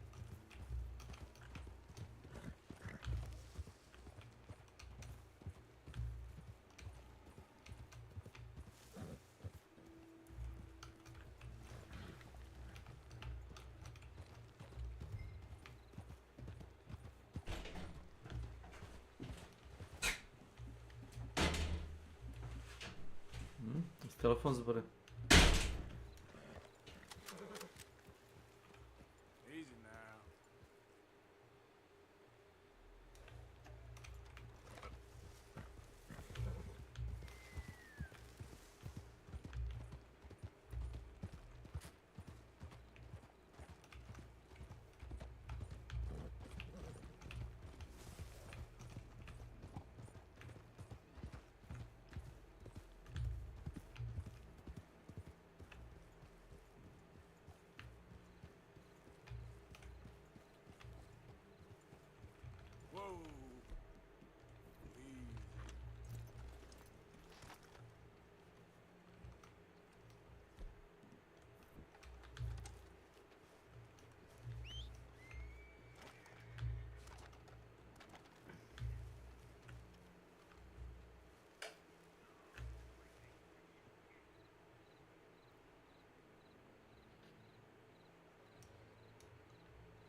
već sam mrtav, je ono volevac koji me izjao pucem. Dobio sam checkpoint kad sam ga zarobio, ovi su šta, mrtvi svi. Još nisam gledao.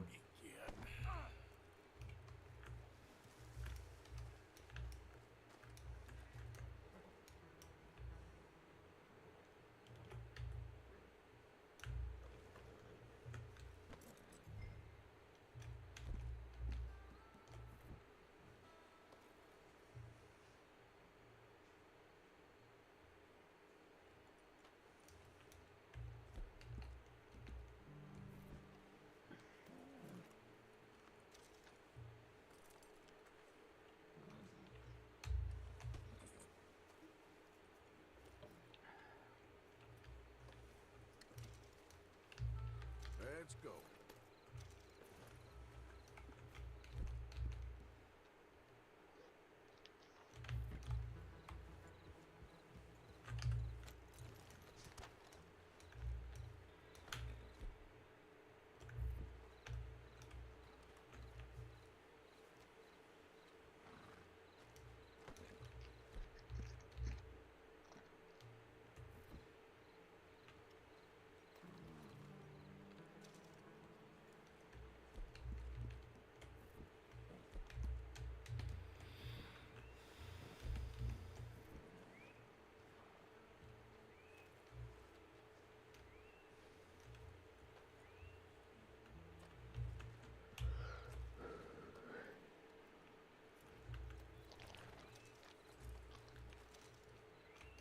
Već imaš danas vremena, ili? Da, idem tek u treću smenu. A.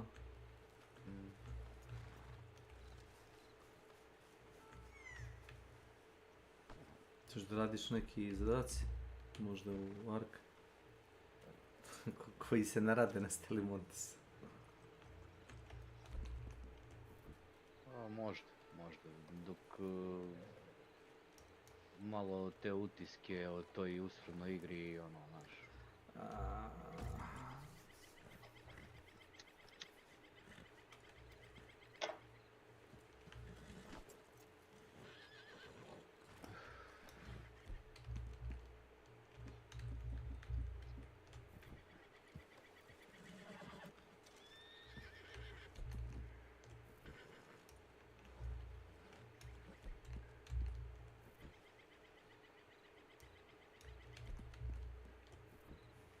Ako to budem igrao, to ću da igram sam. Ili sa ljudima koji hoće da igraju, ovako ne.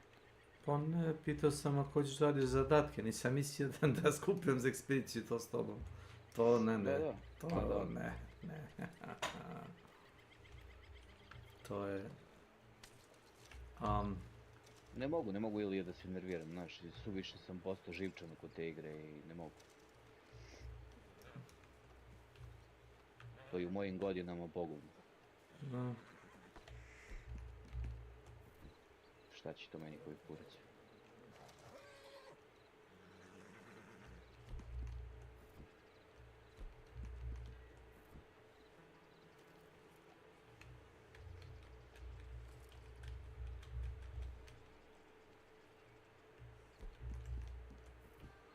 Imam zadatke, imam mjesec i po dana pa ću da ih odradim kad stignem.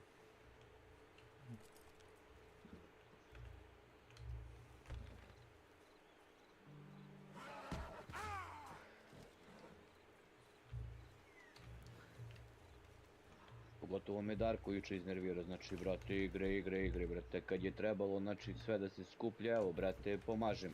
Idemo tamo, idemo vamo, idemo, je sad kurac, nema problema. Slušaj... Nema šta da slušam, ne slušam vas, ja vas ne slušam. Pa ne slušam, brate, šta? Kogod da me je zamolio idemo, brate, to idemo, ovo idemo, šta, pa šta? Šta ako izgubimo, šta, ne razumijem, šta? Igram za pare, šta? Ne, nego je matchmaking usran, tome se radi, to je pokušao čovjek da ti kaže. A dobro.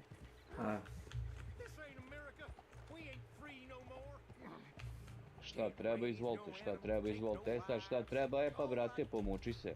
Važit ću se, pomoći, nikakav problem nije.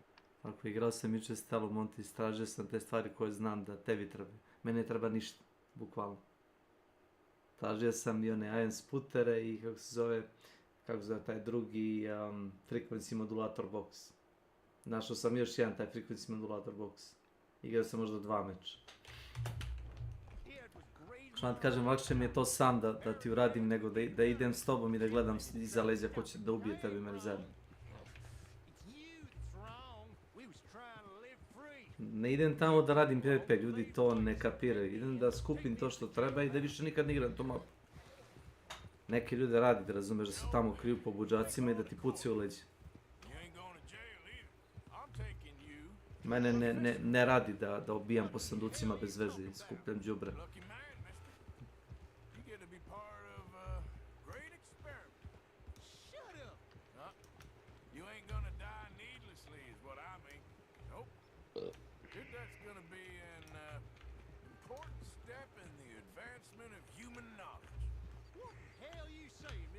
This professor, Andrew Bell III, I believe he said. He's a little odd, maybe harebrained, but I got no reason to doubt the quality of his work. What's this damn professor got to do with anything? Well, he wants to try this new electricity. Znaš ono, svi se nešto samili, svi nešto kao nešto igraju solo, znaš, a svi imaju igru. Pa, brate, nek igraju solo, onda budu nek kurac. Znaš, ne pričam ti za Stelu Montis, generalno ti pričam. Igrajte, onda, ne ti kažem, igrajte ti likovi svi što su uzeli solo i to je to. Without me. Ali niko više ne igra taj Arcades. Ne igra niko osim ja i ti na kanalu. A znaš, niko.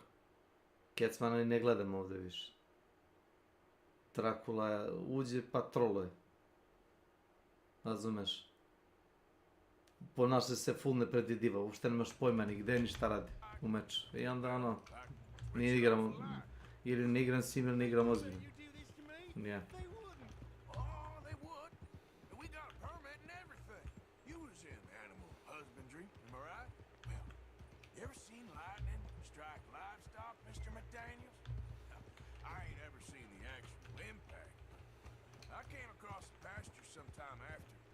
Svi posle prve sezone postaše profesionalci, jebo te, bog te jebo. Svi znaju. Sve. Ja čovječ uđem na 2 sata, 3 sata, ono... Ne znam ovo, pa ne znam, brate, ne uložim 10 sati dnevno, ono, da bi naučio mapu. Osjećam da je ovo upereno u mene, jedno. Ne, osjećam da me uvijek neko vuče, znaš, neću igram, bre, tako, neću igram tako ko me razumeš. Neću. Ne mora me niko vuče, nisam nesposoban i toliko. Volim me kurac. I uz to se još nerviram.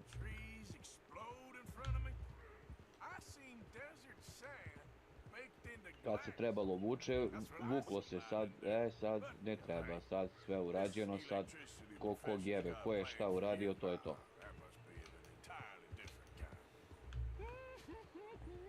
Će uradimo.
Nije toliki ni veliki problem da se ukoka taj, kako se zove, shredder, bar meni nije. Bukvalno s bilo čime, od ručnih bombi do onoga pištolja malog isključivača. Ni da se lutuje isto. Znači, ne mogu oni baš toliko da se kreću kao ninja oko mene da... Nik ja ne čujem. Veći je problem da se nađe one gluposti. Jer moraš u prvih minut, dva da se stvoriš ili u onome medical krilu ili u, kako se zove, assembly workshop. A ako se ne stvoriš, onda treba da pitaš ljude da li kome treba, u suštini. Ili to, pa onda ih pobiji i uzmi sve. Nadaj se da nisi stavili sve poketa što hoćeš uzmeš. Ne pitam više ništa, znači toliko su me juče jebali, znači da mi se ogadila igra. Ogadila mi se.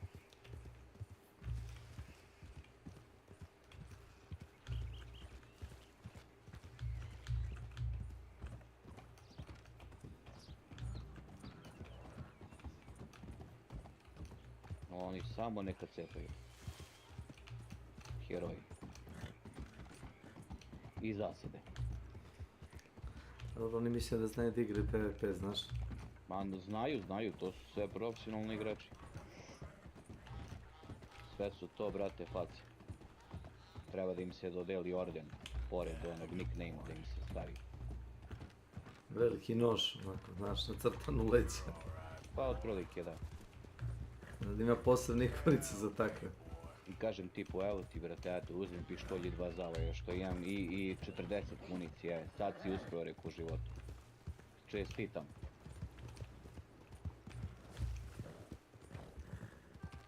I onda se razmislim, što ja sebi bre ovo radim bre brate, bože svašta, boli me bre kurac.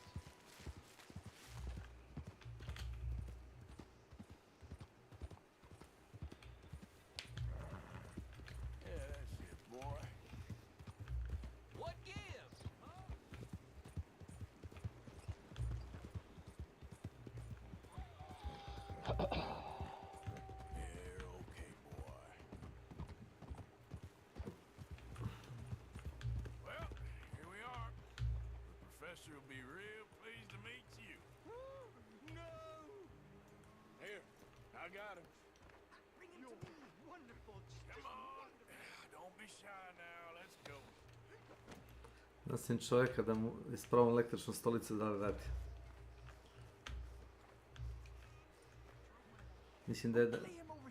Mislim da bi pre požela da dođe u zatvor. Sad ga bacim na pod. Evo ti. Where's my money? Yeah, for all the running around I've been doing. Oh, well, once they buy my humane electric ending facilitator, there will be money enough for you, sir. Well, let's hope. So let's get our poor unfortunate ready for the demonstration. Oh, do come and watch. It'll be amazing. Come along.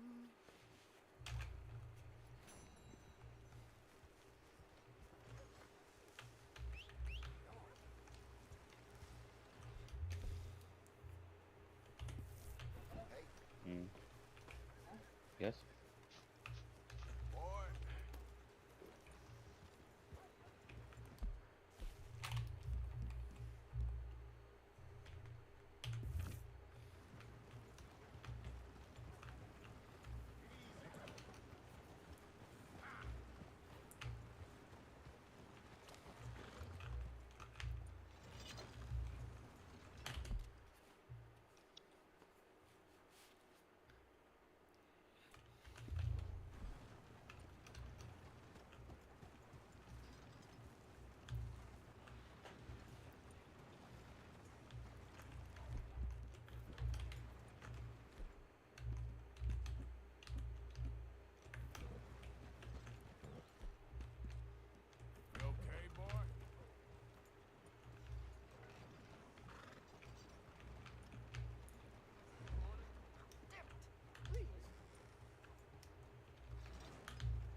Samo uvodom.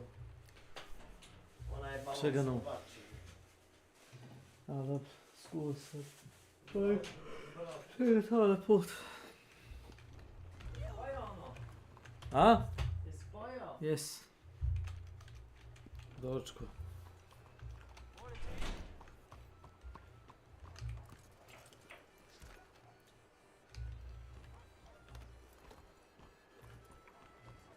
Buenos días.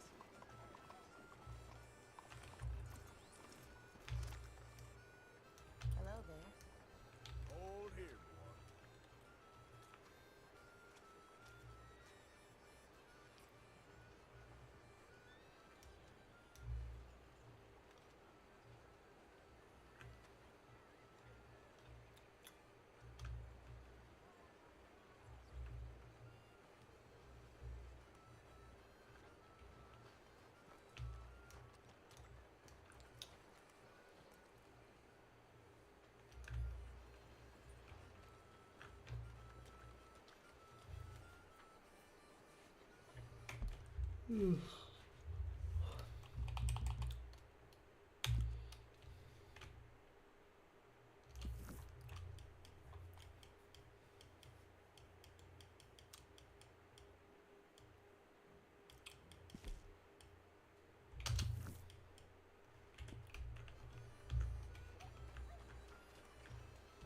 Look out!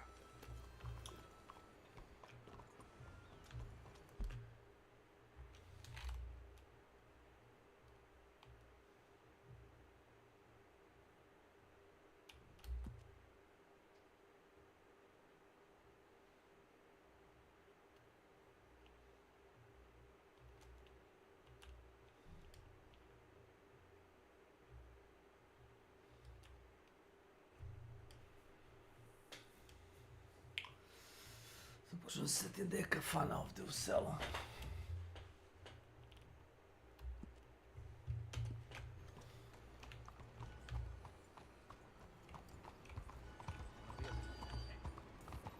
Nemam ništa drugo pametno što ću.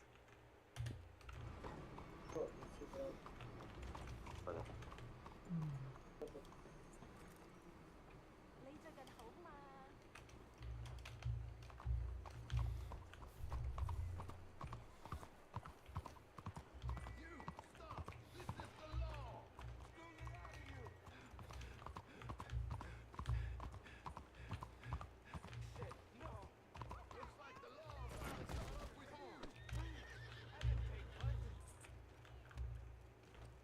It was just an apple.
before we actually do see it come to launch, maybe if and ever. But I'm going to point to this prototype he has of this weapon, more than likely being a railgun, for just how loud that weapon sounds. Again, I'm going to let you listen to it one more time here so we can kind of pair this together, where I'm going to play the audio in the background while also showcasing this weapon. As you can see, I think this one really does line up with the weapon being a railgun. At least that's in my opinion there. I'm super curious. Do you guys think it might be the other rifle on this list, or really any other gun for that matter? And that actually does lead me to another art station with some potential here, and that comes from the weapon artist at Embark Studios, Marcus K. Gruber. Again, I really hope I'm pronouncing this correctly. I apologize if I've gotten those wrong. But that leads me to his weapon here called the Tika T3 Custom. Now, you mentioned this is a bolt-action sniper rifle, which looks really, really cool here. This one has a lot of future aesthetics to it.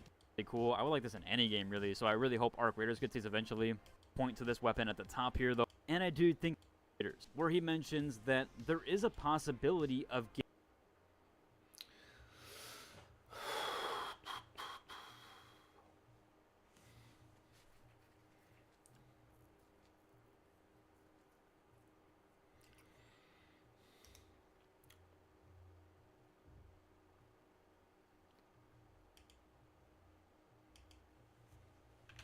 Welcome back to Gunforge. I am your host, and it is a privilege to have you sitting around the fire with us today.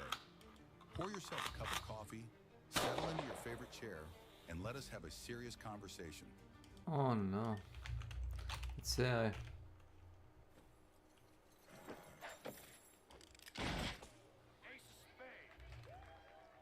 In Western cinema, just as in the real frontier, there are many ways to wear your revolver. Though in real life, wearing a revolver often came down to comfort and how you spent your workday, with less concern given to any pending gunfights. Send wire to the main office. Tell him that I said, ow! Send wire, main office, tell him I said, ow. The most common way in the West to wear a gun was on the dominant side using a holster. In Hollywood more than history, this was a drop holster. This setup made for the quickest and simplest draw. In Hollywood, you often see two revolvers worn this way, and some gunfighters did wear belts like this, but it was rare.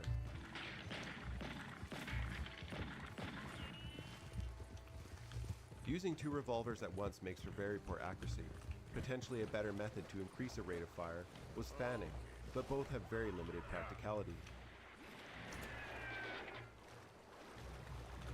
Wearing two or sometimes three revolvers was typically done so that when you ran out of bullets, you'd be able to draw another gun with your dominant hand rather than reloading. Reloading a 19th century revolver took significant time compared to a modern pistol.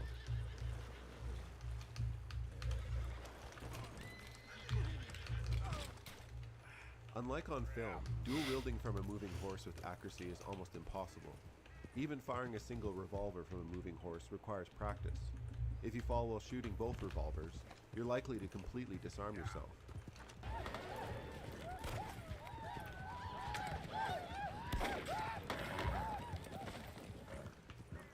A common setup was using a dominant side hand draw and cross draw holster together.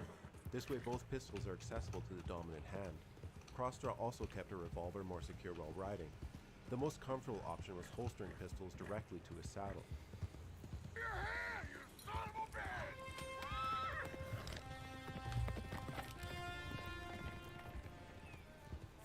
Cross-draw holsters were common, as they made riding, working, and just sitting down more comfortable, which for many was well worth a slightly slower draw.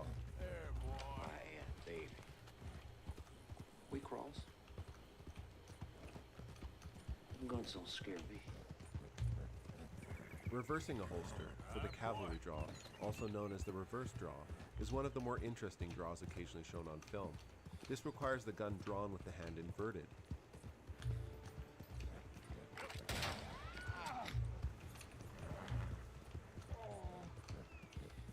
This draw became common during the Civil War era, as revolvers were still considered a secondary weapon to the sword.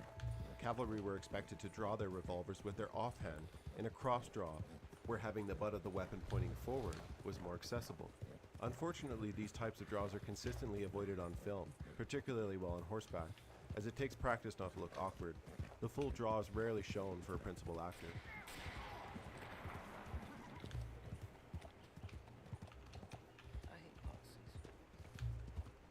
Drawing with the offhand was abandoned in favor of drawing with the dominant, in what would become the cavalry draw.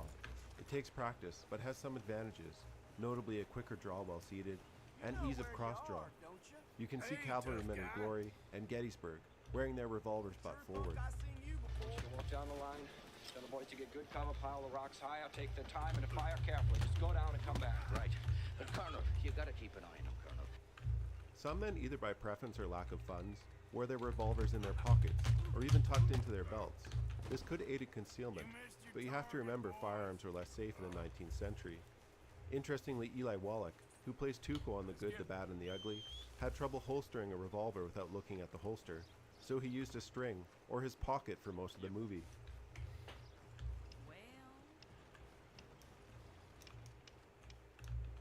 Cartridges.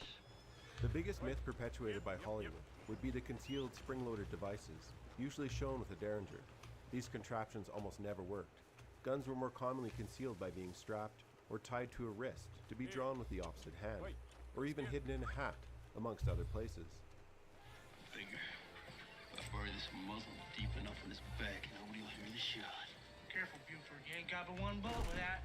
I only need one. Alright, I'm Johnny. Thanks for watching this brief overview on some draw styles featured in Wild West cinema. This is an extremely brief overview of a subject that firearm experts can spend hours on, but hopefully it gives you an idea of why there's some variation on film. Well, you're gonna pull those pistols and whistle Dixie.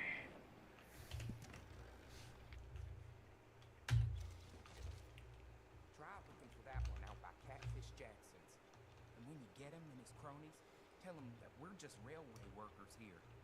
Welcome back. Instruments of tyranny, or however they phrase it. Imbeciles.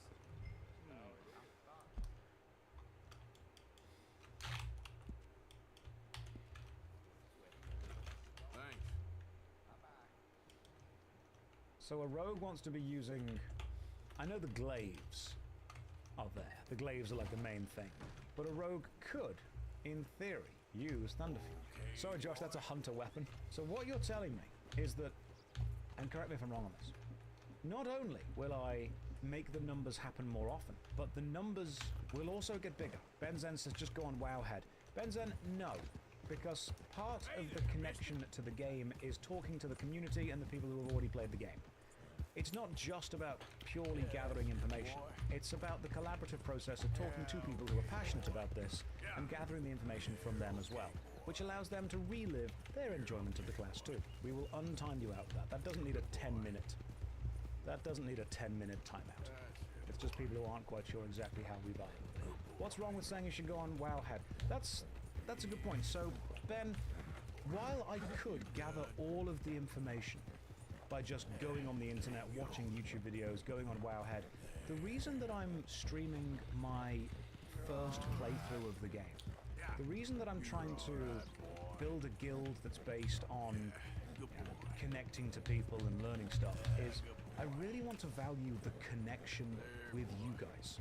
And it's not just about being told what is right and what is wrong, it's about learning why it's right, why it's wrong. And it's about the social connection of, because if I say, hey guys, how should I play Rogue? And someone just says, go on Wowhead. What that's done is that's immediately killed the conversation that we could have had. And I don't want to kill the conversation. There we go.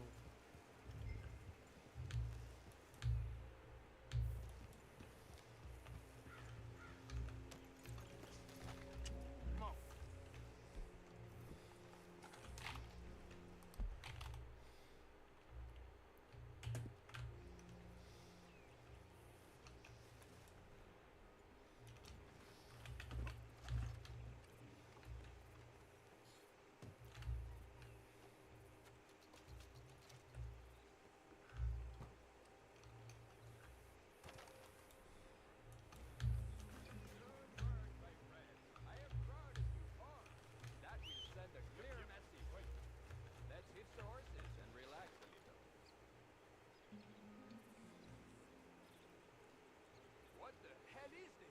Somebody's been in the I think. Over here. I'll riddle you with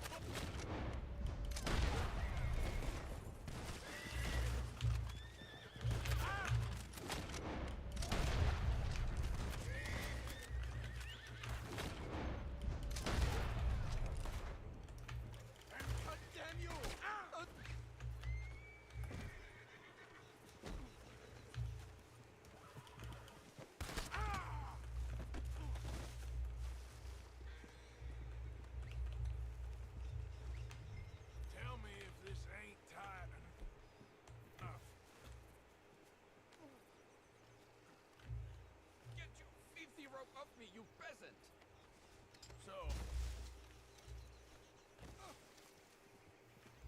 You're making a big mistake.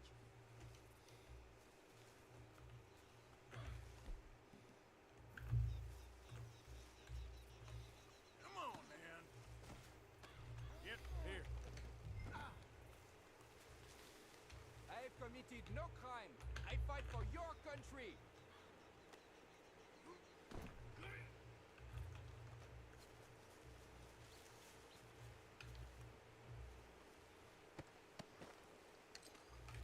Release me right now.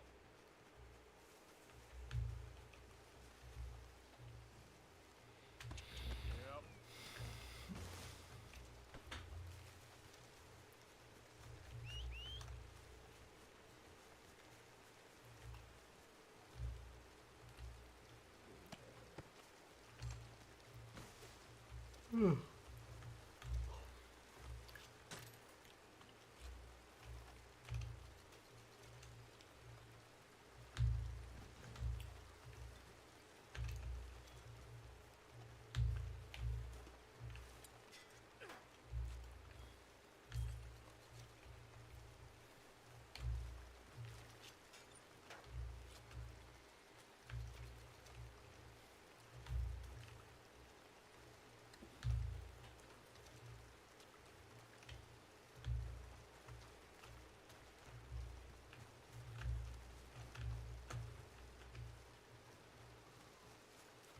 All right, boy. You seek to deny my freedom when I fight for yours? I seek to get paid, that's all. What are they offering? $100? 200? I wish you was worth 100. You're a cheap son of a bitch. I almost didn't bother. What? There must be some mistake. My name is Camille de Milmont. Yeah, well, blame your parents for that, not me. I am no criminal. I fight for you, for all of us, for our future. You don't fight for me. In the future? Well, We got you, Captain. I know. Go to federal jail. Here they are. Here's where we wipe that smile off your face, bounty hunter. You up again?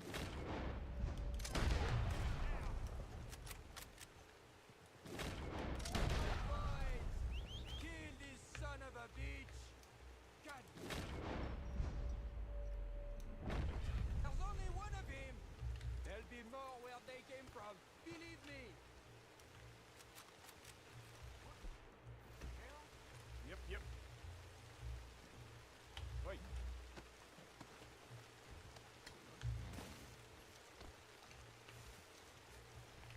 Come on. Yep. Yep, yep, yep. Come on. Let's get.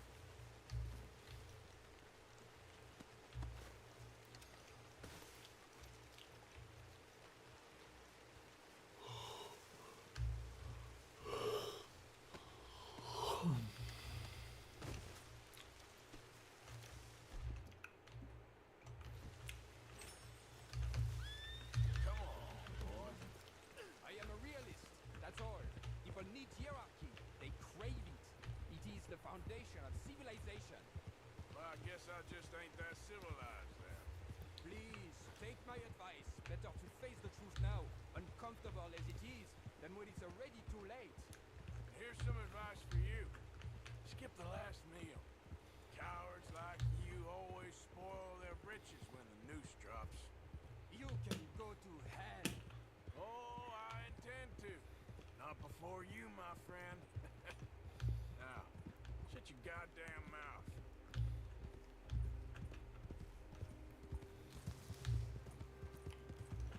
There, boy.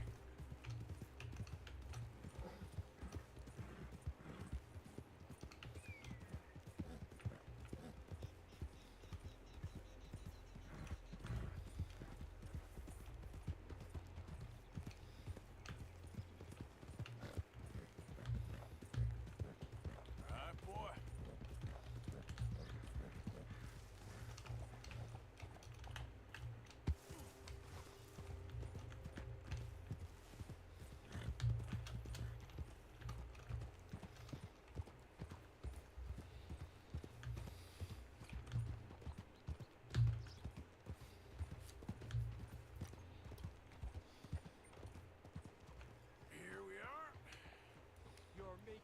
big mistake. We're on the same side. No, we ain't. What in the devil's your issue? Alright, let's go.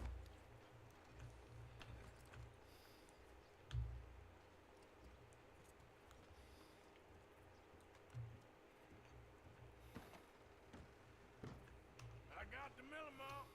He ain't happy about it. Strike me down. Sheriff. Put him in the cell then. You are a traitor, Sheriff Damas. Sending this against your own. Quiet down. It's always been all you's problem. Too damn noisy for folks' good.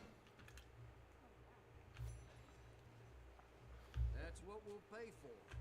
I guess that's what I'll have to accept then. Your bounty, sir.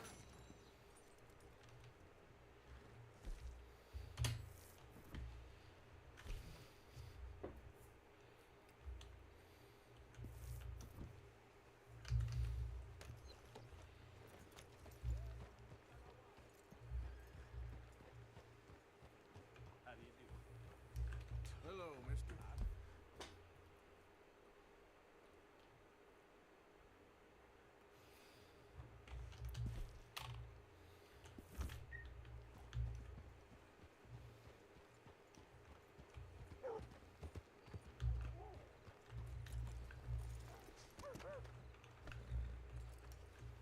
Come here.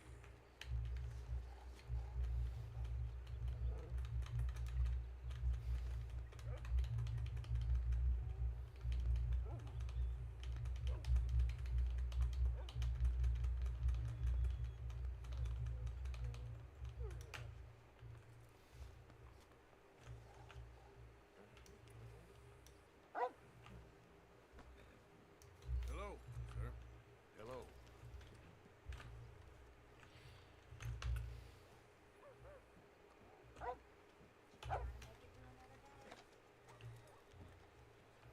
I see you following me. What is it?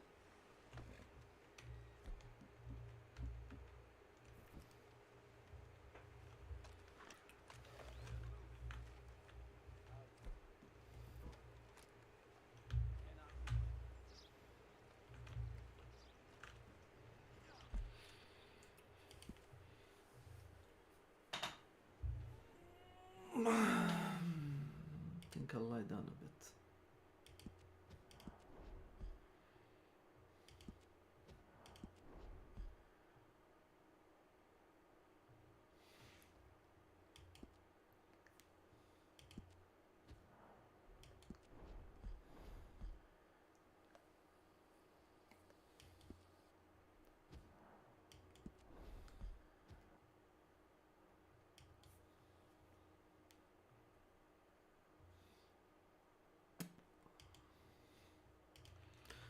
Okay, I'm off to work.